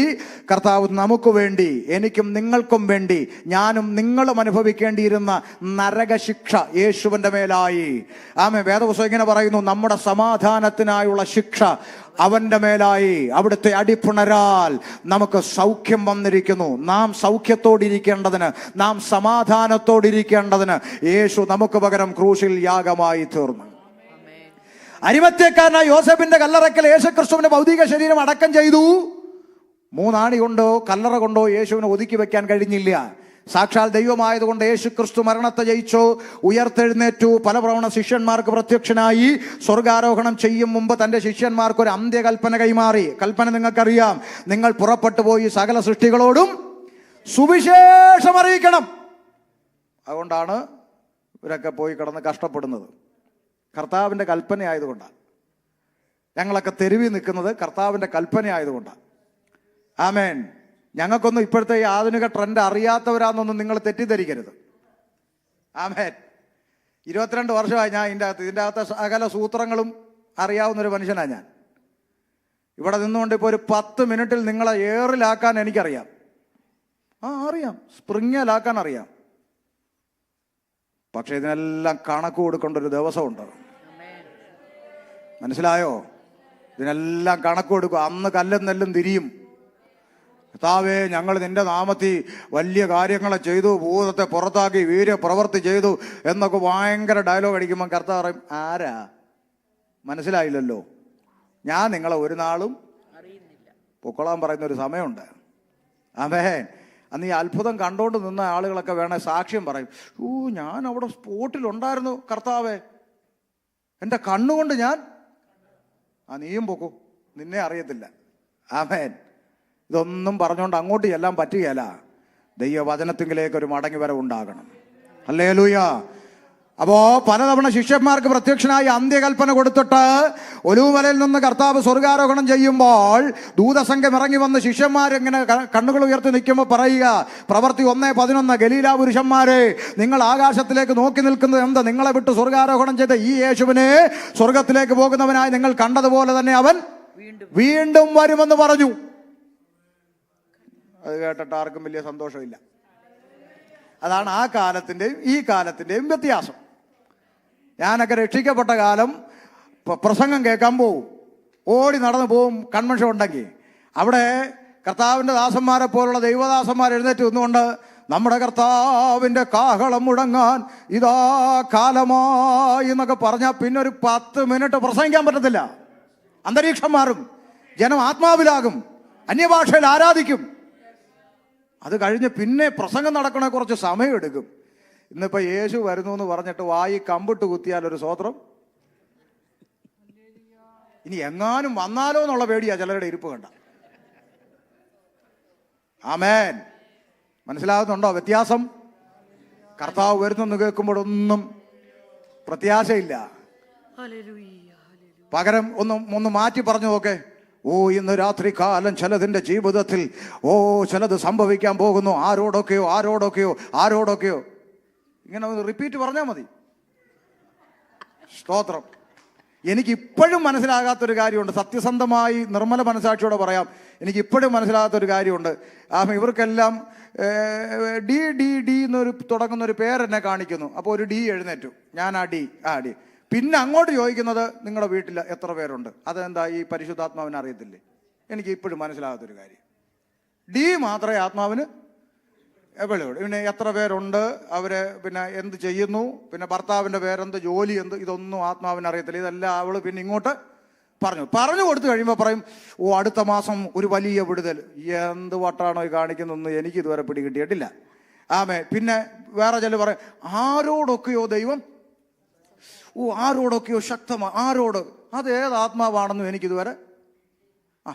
ഏതോ ഒരാളോട് ദൈവം യേശു കാട്ടത്തിയുടെ ചവിട്ടി വന്നിട്ട്, ഇവിടെ ഏതോ ഒരു മരത്തിൽ ആരോ എന്നെ കാത്തിരിപ്പുണ്ടെന്ന് തോന്നുന്നു. ആരെങ്കിലും ഉണ്ടോ? യേശു ലേലം വിളിച്ചതായിട്ടൊന്നും ഞാൻ കണ്ടിട്ടില്ല സത്യമായിട്ടും. ഇരുന്ന മരത്തിന്റെ കീഴെ എത്തി മേലോട്ട് നോക്കി ഒറ്റ വിളിയാ, സക്കായേ ഇറങ്ങി വാ. എന്നാ ദൂത ഇങ്ങനെ പറ. സ്തോത്രം. അല്ല, ഉണ്ടോ ലേലം വിളിയ. നിങ്ങൾ ഇപ്പം ഇതെല്ലാം കേൾക്കുമ്പോൾ നിങ്ങൾ ചിരിക്കുകയും ചെയ്യും. നിങ്ങൾ പറയാം കറക്റ്റാ പറഞ്ഞെന്നും പറയും. നാളെ ലവം വരുമ്പം പോയി നടും തല്ലി വീഴാൻ മുമ്പിൽ ചെന്ന് നിന്നു കൊടുക്കുകയും ചെയ്യും. അല്ലാതെ എന്താണ്? 100%. അല്ലാതെ ഇതൊന്നും കേട്ട് നിങ്ങൾ തിരുത്തപ്പെടും എന്നുള്ള ദുർമോഹം വല്ലോ എനിക്കുണ്ടോ? അങ്ങനൊന്നും എനിക്കില്ല. എന്നെ ദൈവം ഏൽപ്പിച്ചത് പറഞ്ഞിട്ട് ഇവിടുന്ന് പോവുക. ചെവിയുള്ളവൻ അല്ല തിരുത്തപ്പെടുകയോ ഇല്ലയോ? നാളെയും മറ്റന്നാളും കൂടെ ദൈവം അനുവദിച്ച് നിങ്ങൾ വരുവാണെങ്കിൽ ഇന്ന് നമ്മുടെ ദൈവസഭയ്ക്കകത്ത് തിരുത്തപ്പെടേണ്ട വിഷയങ്ങൾ പുസ്തകത്തിൽ നിന്ന് ഞാൻ കാണിച്ചു തരാം. തിരുത്തുവോ? സ്തോത്രം. ദൈവമക്കളെ, നമ്മൾ വിചാരിക്കുന്ന പോലെ ഒന്നും അല്ല കാര്യങ്ങൾ. ആമേൻ. ഒരു പാവപ്പെട്ട സഹോദരിയെ പിടിച്ച് തള്ളി ഈ സഹോദരിയാണ് വീഴാതിരിക്കാൻ മാക്സിമം ബലം പിടിച്ച് നിൽക്കുക. എന്നിട്ട് ഇവൻ ആചാനബാഹുവായ മനുഷ്യനല്ലേ, ഇവൻ തലയെ പിടിച്ച് തള്ളി ലാസ്റ്റ് ഒറ്റ തള്ളു കൊടുത്തു. നേരെ നാട്ടിലെ കാര്യം, സ്റ്റേജിന്റെ കോർണറിലെ പലകയുണ്ടല്ലോ, സ്റ്റേജിന്റെ കോർണറിലെ പലകയിൽ നടു വന്ന് ഇടിച്ചിട്ട് കിടപ്പിലായി പോയി. അറിയാമോ? പരിശുദ്ധാത്മാവ് ചെയ്യുമോ ഇത്? ചുമ്മാ വീട്ടിൽ നിന്ന് വീഴാൻ വേണ്ടി മെനക്കെട്ട് വരുന്ന പെണ്ണുങ്ങൾ തള്ളി അങ്ങിടുക. നടുവ് തല്ലി കിടക്കുന്നതോട് വീണ്. എനിക്കറിയത്തില്ല, പോട്ടെ. നമ്മുടെ ഇനി ഈ ദൈവദാസൻ പറയാം, മനോഹരമായി പഠിപ്പിച്ചു വന്നതിൻ്റെ ഇടയ്ക്ക് ഇങ്ങേർക്ക് വേറെ ആത്മാവ് ഇല്ല ഒന്നുമില്ല, മനോഹരമായി പഠിപ്പിച്ചു വരിക. ശ്രദ്ധിക്കേ. അപ്പൊ ഗലീല പുരുഷന്മാരെ, നിങ്ങൾ ആകാശത്തിലേക്ക് നോക്കി നിൽക്കുന്നത്, നിങ്ങളെ വിട്ട് സ്വർഗാരോഹണം ചെയ്ത് ഈ യേശുവിനെ സ്വർഗത്തിലേക്ക് പോകുന്നവനായി നിങ്ങൾ കണ്ട പോലെ അവൻ വീണ്ടും വരും. ഈ ശബ്ദം കേട്ടുകൊണ്ട് ശിഷ്യഗണം ഒലിവുമല വിട്ട് യെരുശലേമിലേക്ക് പോകുന്നു. യെരുശലേമിൽ ചെന്ന് അവർ പാർത്ത മാളിക മുറിയിൽ കയറിപ്പോയി അവർ പ്രാർത്ഥിച്ചുകൊണ്ടിരിക്കുന്നു. അങ്ങനെ പ്രാർത്ഥിച്ചുകൊണ്ടിരുന്നപ്പോൾ പന്തക്കുസ്ത പെരുന്നാൾ ദിവസം വരുന്നു. ലേഖനങ്ങളുടെ പശ്ചാത്തലം പറഞ്ഞു നിർത്താനേ ഇപ്പൊ സമയമുള്ളൂ. ഈ കുറിവാക്യത്തിലോട്ട് നമുക്ക് നാളെ കയറാം. ശ്രദ്ധിച്ചോ. അപ്പോൾ ആമേൻ, പന്തക്കുസ്ത പെരുന്നാൾ ദിവസത്തിൽ ഇവരെല്ലാം കൂടെ ഒന്നിച്ചു കൂടിയിരിക്കുമ്പോൾ പെട്ടെന്ന് കൊടിയ കാറ്റടി, ആശത്തുനിന്ന് മുഴക്കമുണ്ടായി അവർ ഇരുന്നിരുന്ന വീട് മുഴുവൻ നിറച്ചു. അപ്പോസ്തല പ്രവൃത്തി 2-ാം അധ്യായം 1 മുതലുള്ള വാക്യങ്ങൾ. ഏതായാലും നമുക്ക് കയറാൻ പറ്റാത്തതുകൊണ്ട് 1-2 ചിന്ത ഇച്ചിരി കാതലായി പറഞ്ഞു തന്നെ പോകാം. 2-1. പെന്തക്കോസ്ത് നാൾ വന്നപ്പോൾ എല്ലാവരും ഒരു സ്ഥലത്ത് ഒന്നിച്ചു കൂടിയിരുന്നു. പെട്ടെന്ന് കൊടിയ കാറ്റടിക്കുന്നത് പോലെ ആകാശത്ത് നിന്ന് ഒരു മുഴക്കമുണ്ടായി. അവർ ഇരുന്നിരുന്ന വീട് മുഴുവൻ നിറച്ചു. അഗ്നിജ്വാല പോലെ വളർന്നിരിക്കുന്ന നാവുകൾ അവർക്ക് പ്രത്യക്ഷമായവരിൽ ഓരോരുത്തരുടെ മേൽ പതിഞ്ഞു. ഒരു ചോദ്യം നിങ്ങളോട്, അഗ്നിജ്വാല പോലെ വളർന്നിരിക്കുന്ന പരിശുദ്ധാത്മാവെന്നാണോ നിങ്ങളുടെ പുസ്തകത്തിൽ, അതോ നാവെന്നാണോ? പറ, പുസ്തകത്തിൽ എന്താന്ന് പറഞ്ഞാൽ മതി. ആണ്. പരിശുദ്ധാത്മാവിനെയാണോ തീയോട് ഉപമിച്ചോ, നാവിനെയാണോ? പറ, വായിച്ചിട്ട് പറ. നാവിനെ അല്ലേ? നീ പരിശുദ്ധാത്മാവ് തീയാന്ന് പറഞ്ഞ് നടക്കുന്ന എവിടുന്ന്? നാവിനെയാണ് അഗ്നിജ്വാല പോലെ പിളർന്നിരിക്കുന്ന പരിശുദ്ധാത്മാവെന്നല്ല, അഗ്നിജ്വാല പോലെ പിളർന്നിരിക്കുന്ന നാവ് എന്നാണ് ഞാൻ വായിച്ച പുസ്തകത്തിൽ. അങ്ങനെ ഇത് ഇവിടെയോ അങ്ങനെയാണെന്നാണ് എൻ്റെ വിശ്വാസം. പരിശുദ്ധാത്മാവ് തീയാന്ന് പറഞ്ഞ് ഇപ്പൊ ഇവന്മാരെല്ലാം തീയുടെ പുറകെയാണ്. ഫയർ, തീ. ഞാൻ ചോദിക്കട്ടെ, പരിശുദ്ധാത്മാവിനെ പ്രാവിനോട് ഉപമിച്ചിട്ടുണ്ടല്ലോ, കൃത്യമായി നേരിട്ട് ഉപമിച്ചേക്കും അല്ലേ? പരിശുദ്ധാത്മാവ് പ്രാവെന്ന പോലെ അവന്റെ മേലിറങ്ങുന്നത് കണ്ടു. ഓ, ശക്തിയോടെ പ്രാവ് എന്നെന്താ പറയാത്ത?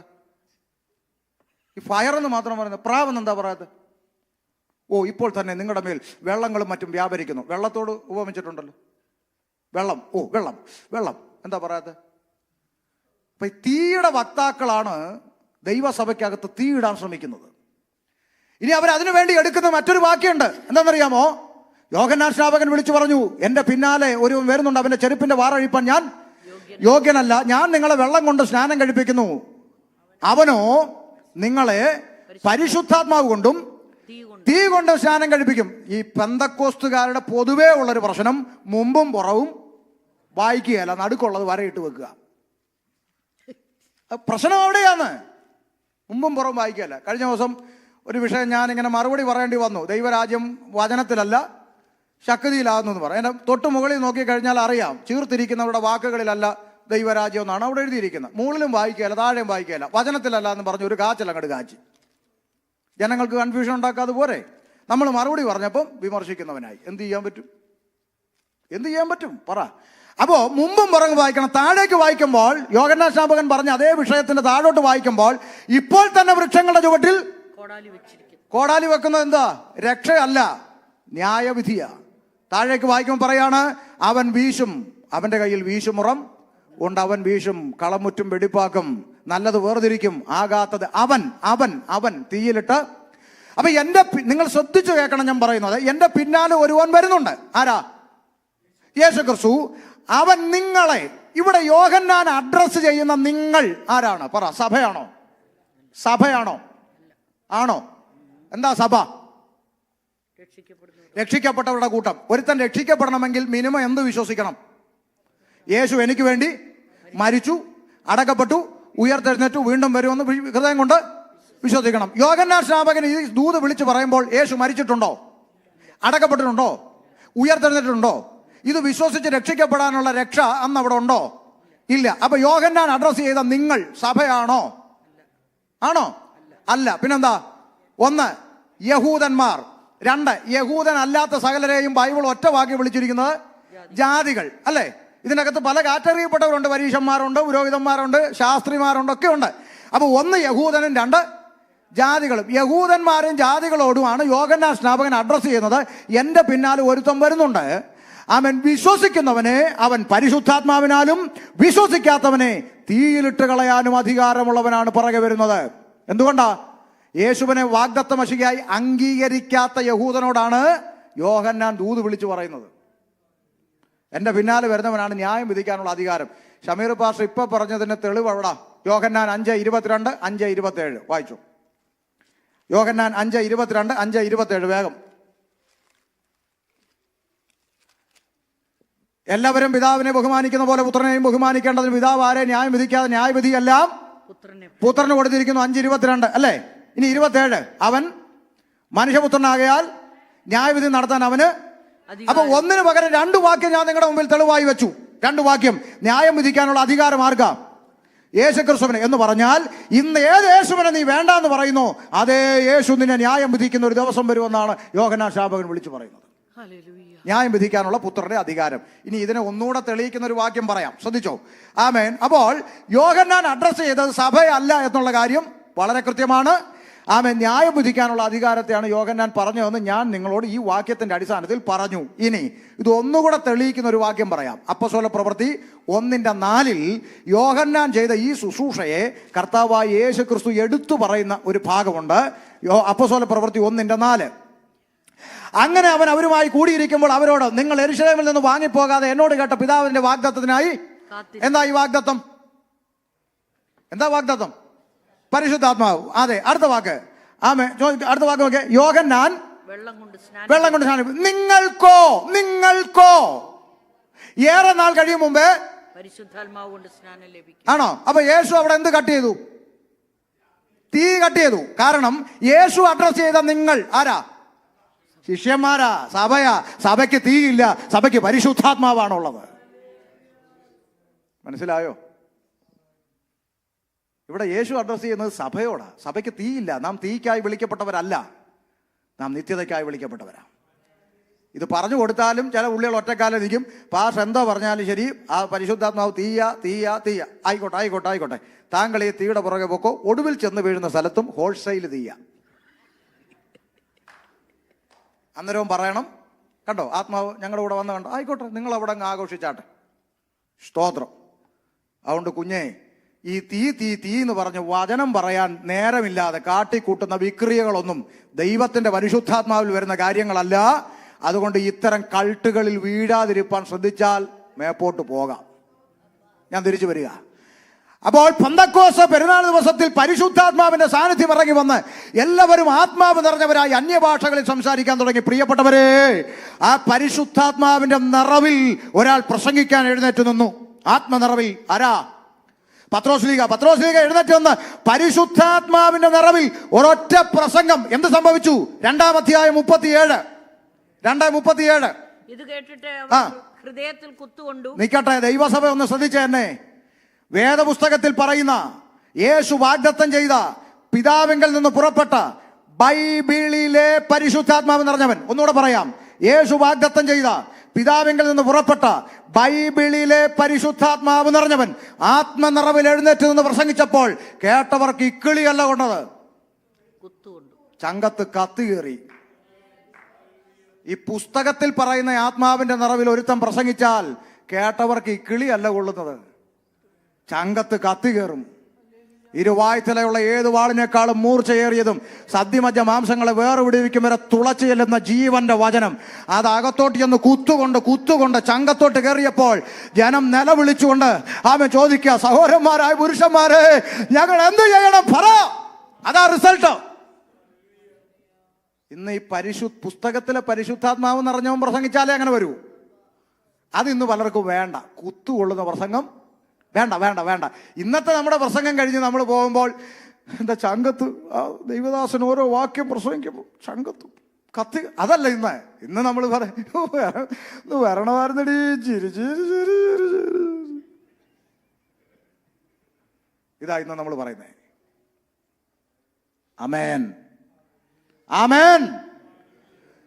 പരിശുദ്ധാത്മാവ് നിറഞ്ഞവൻ ആത്മനിറവിൽ എഴുന്നേറ്റ് നിന്നുകൊണ്ട് പ്രസംഗിച്ചപ്പോൾ അത് കേട്ടവരുടെ ഹൃദയത്തിന്റെ അകത്ത് കത്തികേറിയെന്ന് മനസ്സിലായോ?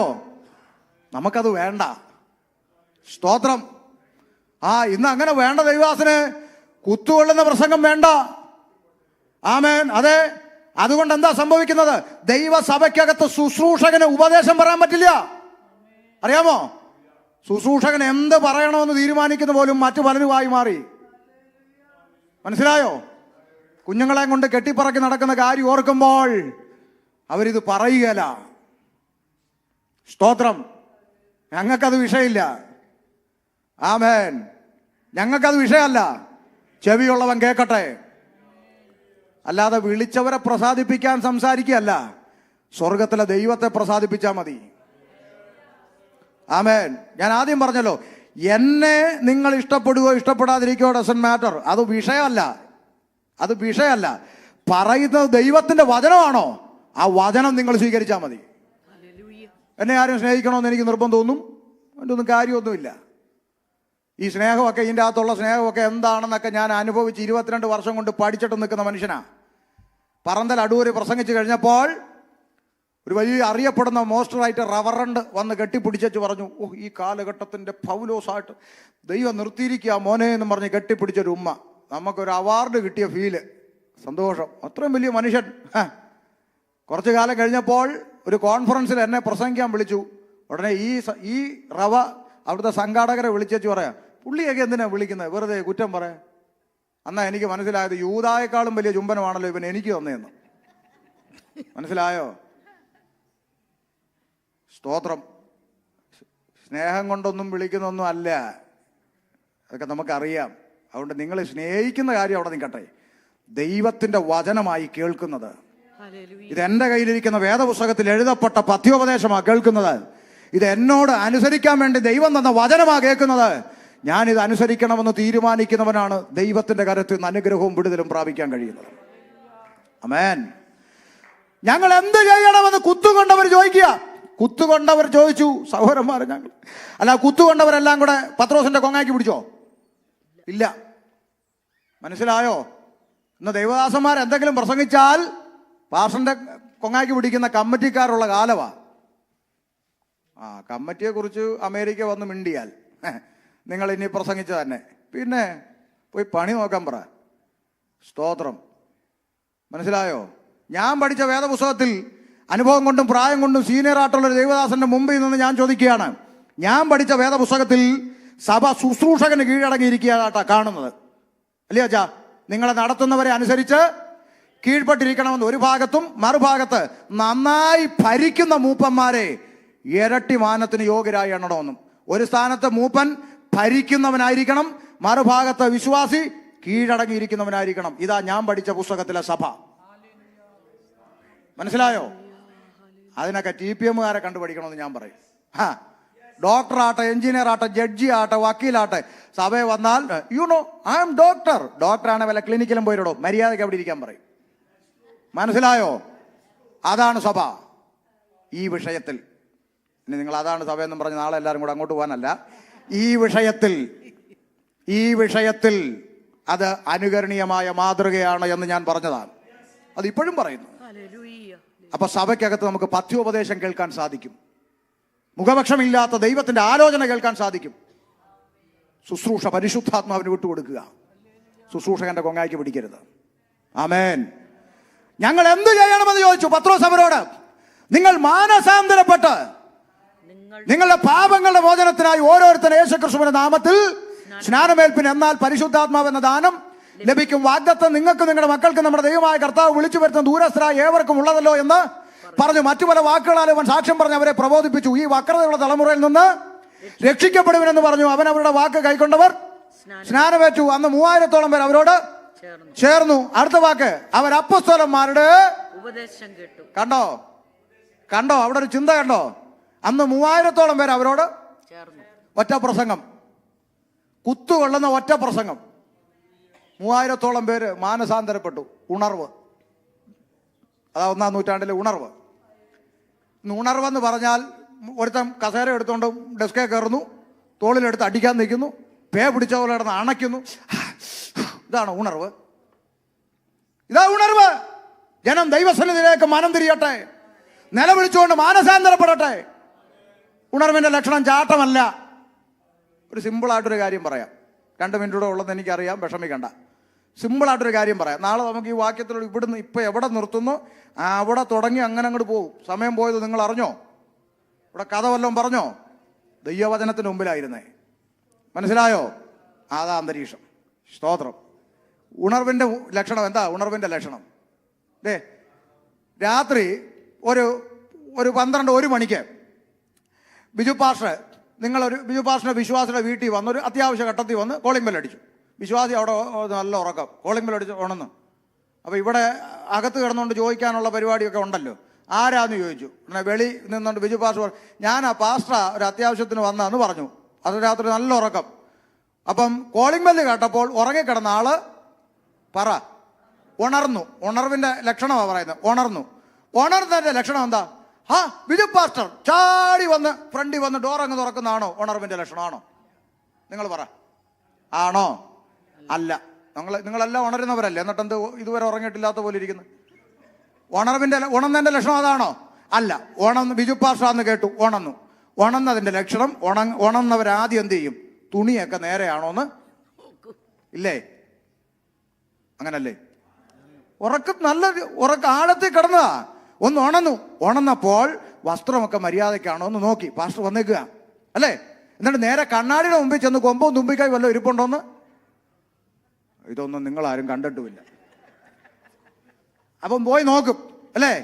പിന്നെ മുടിയൊക്കെ ഇങ്ങനെ മറുതെ പോലെ ഇരിക്കുവാണോ നോക്കിയിട്ട് ഒന്ന് ജീപ്പിയൊക്കെ വേണം വെക്കും, ഒരു ഷോളൊക്കെ എടുത്തിടും, ഒരു ക്രമീകരണം വരുത്തിയിട്ട് എന്ന് വാതിൽ തുറക്കും. ഉണർവിൻ്റെ ലക്ഷണം ക്രമീകരണമാണ്. ഉണർവിൻ്റെ ലക്ഷണം ചാടി ജമ്പ് ചെയ്ത് ഫ്രണ്ട് സ്വീകരണ മുറി ചെന്ന് വാല് തുറക്കുന്ന അല്ല ഉണർവിൻ്റെ ലക്ഷണം. ക്രമീകരിക്കേണ്ട മേഖലകളെ ക്രമീകരിച്ച് ദൈവസന്നിധിയിൽ നെടുമ്പാട് വീണ് ദൈവകരങ്ങളിൽ ഏൽപ്പിച്ചു കൊടുക്കുന്ന അനുഭവം വെളിപ്പെടുന്നതാണ് 1-ാം നൂറ്റാണ്ടിൽ വെളിപ്പെട്ട ഉണർവെന്ന് പറയുന്നത്. ആ ഉണർവ് ദൈവസഭയ്ക്ക് ഇന്നും ആവശ്യമുണ്ട്, എല്ലാ കാലത്തും ആവശ്യമുണ്ട്. ഉണർവ് സംഭവിക്കട്ടെ, റിവൈവൽ സംഭവിക്കട്ടെ. അല്ലാതെ റിവൈവൽ എന്ന് പേരും പറഞ്ഞ് ഒരുത്തം വന്ന് സഭയിലെ വിശ്വാസികളെ മുഴുവൻ തലയെ പിടിച്ച് പുറകോട്ട് തള്ളിയിട്ട് നടുവൊടിച്ചിട്ട് പോകുന്ന പരിപാടിയൊന്നുമല്ല ഉണർവ്. ജനം ക്രമീകരിക്കപ്പെടണം. സ്തോത്രം. ആമേൻ. താൽക്കാലികമായി നിർത്താൻ ശ്രദ്ധിച്ചോ. അങ്ങനെ ആമേൻ അവർ 3000-ഓളം പേര് സ്നാനമേറ്റ് അവരോട് ചേർന്നു. അടുത്ത വാക്ക് ഇങ്ങോട്ട് നോക്കിയേ, ഇങ്ങോട്ട് എന്നെ നോക്കി. പത്രോസ്, എല്ലാവരും സ്നാനപ്പെട്ടോ? 3000 പേര് മുങ്ങിയോ? ഇനി ആരെങ്കിലും ഉണ്ടോ? ആരുമില്ല, എല്ലാവരും മുങ്ങി പാസ്റ്ററെ, മുങ്ങി. ഇനി എവിടാന്ന് വെച്ചാൽ ചെന്ന് കയറിയോ? അങ്ങനെ പറഞ്ഞോ? ഇന്നത്തെ പാസ്റ്റർമാർ അങ്ങനെ പറയുന്നത്. അമ്മാമ്മ സ്നാനപ്പെട്ടോ? വെള്ളത്തിൽ മുങ്ങിയോ? ഇനി കുഴപ്പമില്ല, നിൽക്കുന്നിടത്ത് അങ്ങ് നീ കള്ളനാണ്, കള്ളൻ. മനസ്സിലായോ? ആമേൻ. മനസ്സിലായോ? സ്നാനപ്പെട്ടിട്ട് നിൽക്കുന്നിടത്ത് നിൽക്കാൻ പ്രമാണമില്ല. അവർ അപ്പോസ്തലന്മാരുടെ അപ്പൊ സ്നാനപ്പെട്ടവൻ എന്ത് വേണം പറ? ഏതുപദേശം? അപ്പോസ്തോലിക ഉപദേശം വേണം. സ്നാനപ്പെട്ടവൻ അപ്പോസ്തോലിക ഉപദേശം ഇല്ലാത്തടത്ത് പോകാൻ പറ്റുമോ? ഉപദേശം കേട്ടു, അടുത്തത് കൂട്ടായ്മ ആചരിച്ചു, അടുത്തത് അപ്പം നുറുക്കി. അപ്പൊ ഇവിടെ ഒരു ചിന്ത, ഇവിടെ സ്നാനപ്പെട്ടവൻ അവിടെ പോകരുതെന്ന് പറയാൻ എന്താ ഭാഷ? കാരണം പറയാ, ശ്രദ്ധിച്ചോ. വചനപ്രകാരമുള്ള രക്ഷ ഇല്ലാത്ത, വചനപ്രകാരമുള്ള സ്നാനം ഇല്ലാത്ത, വചനപ്രകാരമുള്ള ആത്മനിറവ് ഇല്ലാത്ത ഇടത്ത് നുറുക്കുന്ന മേശ ഇവിടുത്തെ കർത്തൃമേശയാണോ? അതല്ലാത്തത് കൊണ്ടാണ് ഇവിടെ മുങ്ങിയവൻ അവിടെ പോയി വാ വിളിക്കാൻ പ്രമാണമില്ലാത്തത്. മനസ്സിലാകുന്നുവല്ലോ? പക്ഷെ അതങ്ങ് എടുക്കാതിരുന്നാ പോരെ. എന്റെ മാംസം തിന്നാതെ എന്റെ രക്തം കുടിക്കാതെ ഇരിക്കുന്നവന് നിത്യജീവൻ. പിന്നെ നീ എന്തിനാ മുങ്ങിയേ? ആമേൻ. ഇതിലും ഭീകരമായ സംഗതി ഇതിനകത്തുണ്ട്. നാളെ സഹിക്കാൻ മനസ്സുണ്ടേവാ. സ്തോത്രം. ഒന്ന് പഠിക്കാന്നേ നമുക്ക്. സ്തോത്രം. അവൻ അപ്പോസ്തലന്മാരുടെ ഉപദേശം കേട്ടും കൂട്ടായ്മ ആചരിച്ചു അടുത്ത് അപ്പം നുറുക്കിയും പ്രാർത്ഥന കഴിച്ചു പോന്നു. ആ കൂട്ടത്തെ നോക്കി സ്വർഗം വിളിച്ച പേരാണ് 47-ാം വാക്യം. കർത്താവ് രക്ഷിക്കപ്പെടുന്നവരെ ദിനം പ്രതി സഭയോട് ചേർത്തുകൊണ്ടിരുന്നു. ഒരു വാക്ക് പറഞ്ഞ് നിർത്തുക. ആമേൻ. അങ്ങനെ സഭ ആരംഭം കുറിച്ചിട്ട് അപ്പോസ്തലന്മാർ പിന്നെയും പുറപ്പെട്ടു പോയി. ലേഖനങ്ങളുടെ പശ്ചാത്തലം എന്താണെന്ന് പറഞ്ഞാൽ അതൊരു 2 മിനിറ്റിൽ പറഞ്ഞങ്ങ് നിർത്താം. എന്തായാലും ഇത്രയും ക്ഷമിച്ചല്ലോ. ആമേൻ. പുറപ്പെട്ടു പോയി പിന്നെയും വചനം പ്രസംഗിച്ചു. അവർ പ്രസംഗിച്ചിടത്തെല്ലാം കർത്താവ് അവരോട് കൂടെ ഇരുന്ന് അത്ഭുതങ്ങളാലും അടയാളങ്ങളാലും വിവിധ വീര്യപ്രവർത്തികളാലും അവർ പ്രസംഗിച്ച വചനത്തെ ദൈവം ഉറപ്പിച്ചു. ആ ദൈവ പ്രവൃത്തി അന്ന് നടന്ന പോലെ ഇന്നും നടക്കും, നാളെയും നടക്കും, ദൈവമുള്ള കാലത്തോളം നടക്കും. നമുക്ക് എതിർപ്പില്ല. കാരണം ദൈവം ഇന്നലെ ഇന്നും എന്നേക്കും. ദൈവം അനന്യനാണെങ്കിൽ ദൈവ പ്രവൃത്തിയോ അനന്യോ? നമ്മുടെ അപ്പച്ചനോട് പറ, അപ്പച്ച നമ്മുടെ കൺവെൻഷന്റെ ഫ്ലയർ ഇവിടുത്തെ മരത്തെ കയറി ആ മരത്തിന്റെ മേലെ വലിച്ചു കെട്ട്, പിന്നെ അപ്പച്ചൻ പറയും, കളിയാക്കാതെടാ ഉവ്വേ, പണ്ടൊക്കെ ഒത്തിരി കെട്ടിയതാ, ഇപ്പൊ പണ്ടത്തെ പോലെ ഒക്കുന്നില്ലടാ ഉവ്വേ, വയസ്സായില്ലയോ എന്ന് അപ്പച്ചൻ പറയും. ദൈവത്തോട് പറ, മോശയുടെ കാലം തുടങ്ങി അത്ഭുതം ചെയ്ത മഹാദൈവം അല്ലേ, അങ്ങ് എനിക്ക് വേണ്ടി അത്ഭുതം ചെയ്യണമെന്ന് പറഞ്ഞാൽ ദൈവം പറയും, ഓ അതൊക്കെ ഒരു കാലം, കുറേയൊക്കെ ചെയ്തടാ ഉവ്വേ, ഇന്നിപ്പോ പണ്ടത്തെ പോലെ അങ്ങോട്ട് ഏക്കുന്നില്ല. അങ്ങനെ പറയും ദൈവമാണോ നമ്മുടെ ദൈവം? ഞാൻ സകല ജഡത്തിന്റെ ദൈവമായ യഹോവയാകുന്നു, എന്നാൽ കഴിയാത്ത വല്ല കാര്യമുണ്ടോ? ദൈവം ഇന്നലെ ഇന്നും എന്നേക്കും അനന്യ. ദൈവത്തിന്റെ അത്ഭുത പ്രവൃത്തി അന്നും നടക്കും, ഇന്നും നടക്കും, എന്നും നടക്കും. പക്ഷേ പെന്തക്കോസ്തുകാർ മനസ്സിലാക്കാത്തൊരു മേഖലയുണ്ട്. അത് പറഞ്ഞാൽ നിർത്താൻ ചിന്തിച്ചത്, അത് പറഞ്ഞു നിർത്താം. അവർ പ്രസംഗിച്ച വചനത്തെ അത്ഭുതങ്ങളാലും അടയാളങ്ങളാലും വീര്യപ്രവർത്തനം ദൈവം ഉറപ്പിച്ചു. അത് ഇന്നും നടക്കുമെന്ന് ഷമീർ പാഷ പറഞ്ഞു, സമ്മതിക്കുന്നു. പക്ഷേ പെന്തക്കോസ്തുകാർ അറിയേണ്ട ഒരു മേഖലയുണ്ട്. ഇത് ദൈവം ചെയ്തത് ആരുടെ നടുവിൽ എന്തിനു വേണ്ടി, അത് പഠിക്കുന്നില്ല. ആരുടെ നടുവിൽ എന്തിനു വേണ്ടി? ആമേൻ. അവർ പ്രസംഗിച്ചത് യഹൂദന്റെയും ജാതികളുടെയും നടുവിലാണ്. യഹൂദന്റെയും ജാതികളുടെ നടുവിൽ അവർ പ്രസംഗിച്ചു. എന്ത് പ്രസംഗിച്ചു? അവർ പ്രസംഗിച്ച എന്തായിരുന്നു അവിടെ പ്രസംഗം? ബിസിനസ് തകർച്ചയോ? ഭാരപ്പെടണ്ട. ആണോ? കടഭാരമോ? ദുഃഖിക്കണ്ട. ചേച്ചിയുടെ കഷണ്ടിയിൽ ഇതാ മുടി കിളിർക്കുകയാണ്. ആണോ? ചേച്ചിയുടെ പല്ലിന്റെ പോട് യേശു അടക്കിയ ഇതാണ്. മാരൊക്കെ വട്ടന്മാരാന്നേ. നടുവേദന, വല്ലുവേദന, ഉളുക്ക്, പിരിപ്പ്, തരിപ്പ്, കൊട്ടൻ ചുക്കാതി പരിപാടിയെ ഇപ്പൊ സോഷ്യൽ മീഡിയ തുറന്ന കർത്താവിനെ നാണം കെടുത്തുക. ആമേൻ. ഇന്നും കൂടെ ഞങ്ങൾ കണ്ടിട്ടിരിക്കുകയാണ്. ഒരുത്തൻ പറയുന്നു, ചേച്ചിയുടെ യൂട്രസ് എനിക്ക് കാണാമെന്ന്. എങ്ങനെ ഇവൻ കാണുന്നതെന്ന് എനിക്ക് മനസ്സിലാകുന്നില്ല. യോഗം കഴിയുമ്പോൾ, ഞാൻ വെറുതെ പറഞ്ഞതാണെങ്കിൽ യോഗം കഴിയുമ്പോൾ നിങ്ങൾ എൻ്റെ അടുത്ത് വാ, ഞാൻ വേണം ഫോണിലോട്ട് അയച്ചു തരാം. ഇതെങ്ങനെയാണ് ഇവൻ കാണുന്നതെന്ന് എനിക്ക് മനസ്സിലാകുന്നില്ല. ദൈവമക്കളെ ഒന്ന് ശ്രദ്ധിക്കൂ. ഇത്തരം വിഡ്ഢിത്തങ്ങളുടെ പിന്നാലെ പോകാതെ ഒന്ന് ശ്രദ്ധിക്കൂ. എന്തായിരുന്നു അപ്പോസ്തലന്മാരുടെ പ്രസംഗം? നിങ്ങൾ ക്രൂശിച്ചു കൊന്ന ആ യേശുണ്ടല്ലോ, അവൻ തന്നെയാണ് മശിഹ, അവനല്ലാതെ മറ്റൊരുത്തരിലും രക്ഷയില്ല. പിതാവായ ദൈവം അവനെ ഉയർപ്പിച്ചു, അതിന് ഞങ്ങൾ സാക്ഷി. അതായിരുന്നു നമ്മുടെ പ്രസംഗം, അല്ലേ? ആ പ്രസംഗത്തെ ഉറപ്പിക്കാൻ അത്ഭുതങ്ങളാലും അടയാളങ്ങളാലും വീര്യപ്രവൃത്തികളാലും കർത്താവ് വചനത്തെ ഉറപ്പിച്ചു. ശ്രദ്ധിക്കണം, പോയിന്റ് ശ്രദ്ധിക്കണം. അത് നിമിത്തം യഹൂദന്മാരിൽ നിന്നും ജാതികളിൽ നിന്നും അനേകർ ആരിൽ വിശ്വസിച്ചു? ക്രിസ്തുവിൽ വിശ്വസിച്ചു. ആ ദൈവപ്രവൃത്തിയാണ് ഇന്നും നടക്കുമെന്ന് ഷമീർ പാഷ പറഞ്ഞത്. അതിന്റെ തെളിവ് ശിവാസണ്ണിയോട് ചോദിക്കണം. അതിന്റെ തെളിവ് ഇന്നും നടക്കുന്നു. എന്തെല്ലാം വീര്യപ്രവൃത്തികൾ നോർത്ത് ഇന്ത്യയുടെ മണ്ണിൽ ഇന്നും നടക്കുന്നു. ഒരു ടി വിയിലും യൂട്യൂബിലും ഫേസ്ബുക്കിലും വാട്സാപ്പിലും ഒന്നും ഇല്ലാത്ത പാവപ്പെട്ട ദൈവദാസന്മാർ, ഒരു അഡ്രസ് ഇല്ലാത്ത, ഒരു ടി വിയിലും കാണാനില്ലാത്ത പാവപ്പെട്ട അപ്പച്ചന്മാർ, ദൈവദാസന്മാർ പല ഗാവുകളിലും വില്ലേജുകളിലും കടന്നു ചെല്ലുമ്പോൾ ചങ്ങലക്കകത്തിട്ടിരിക്കുന്ന മാനസിക രോഗി വരെ ഒറ്റ പ്രാർത്ഥനയിൽ സൗഖ്യമായിട്ട് ഒരു ഗ്രാമം മുഴുവൻ കൂട്ടത്തോടെ രക്ഷിക്കപ്പെട്ടിട്ട് 150-200 സ്നാനമൊക്കെ ഒന്നിച്ച് നടക്കുന്നത് കൊണ്ടാണ് പേപ്പട്ടിയെ പോലെ ദൈവദാസന്മാരെ തല്ലിക്കൊല്ലുന്നത്. അറിയാമോ? ചോദിക്കേ. അത്ഭുതം നടക്കുന്നില്ലയോ എന്ന് ചോദിക്കേ. അപ്പൊ അത്ഭുതം അടയാളം നടക്കും. പക്ഷേ ഇതിനെ ഞങ്ങളെപ്പോലുള്ളവർ വിമർശിക്കാറുണ്ടല്ലോ, നിങ്ങൾക്കറിയാം. അതല്ലേ നിങ്ങൾക്ക് പിണക്കം? എന്തിനാ വിമർശിക്കുന്നേ? ഞങ്ങൾ വിമർശിക്കുന്ന ദൈവത്തിന്റെ പ്രവൃത്തി അല്ല. ഈ കൃപാവരം ഉണ്ടെന്ന് പറഞ്ഞവൻ കർത്താവിനെ അറിയാതെ കിടക്കുന്ന ജനത്തിന്റെ അടുത്തേക്ക് പോകേണ്ടതിന് പകരം ഈ കൃപാവരം ഉണ്ടെന്ന് പറയുന്നവൻ രക്ഷിക്കപ്പെട്ട് സ്നാനപ്പെട്ട് അഭിഷേകം പ്രാപിച്ച പെന്തക്കോസുകാരെ 1000 രൂപ രജിസ്ട്രേഷൻ ഫീസും കൊടുത്ത് അകത്ത് കയറ്റി കഥ കടച്ച് കൊളുത്തിട്ടിട്ട് ഇതിന്റെ അകത്തിട്ടാണ് നടുവേദന, പല്ലുവേദന മാറി. ഇതാണ് ഞങ്ങൾ എതിർക്കുന്നത്. സഭ ഉപവസിച്ചും പ്രാർത്ഥിച്ചും കൃപാവരം പ്രാപിച്ചിട്ട് ഈ സത്യം അറിയാതെ കിടക്കുന്ന ജനത്തിൻ്റെ ഇടയിലോട്ടാണ് ശുശ്രൂഷകന്മാർ പുറപ്പെടേണ്ടത്.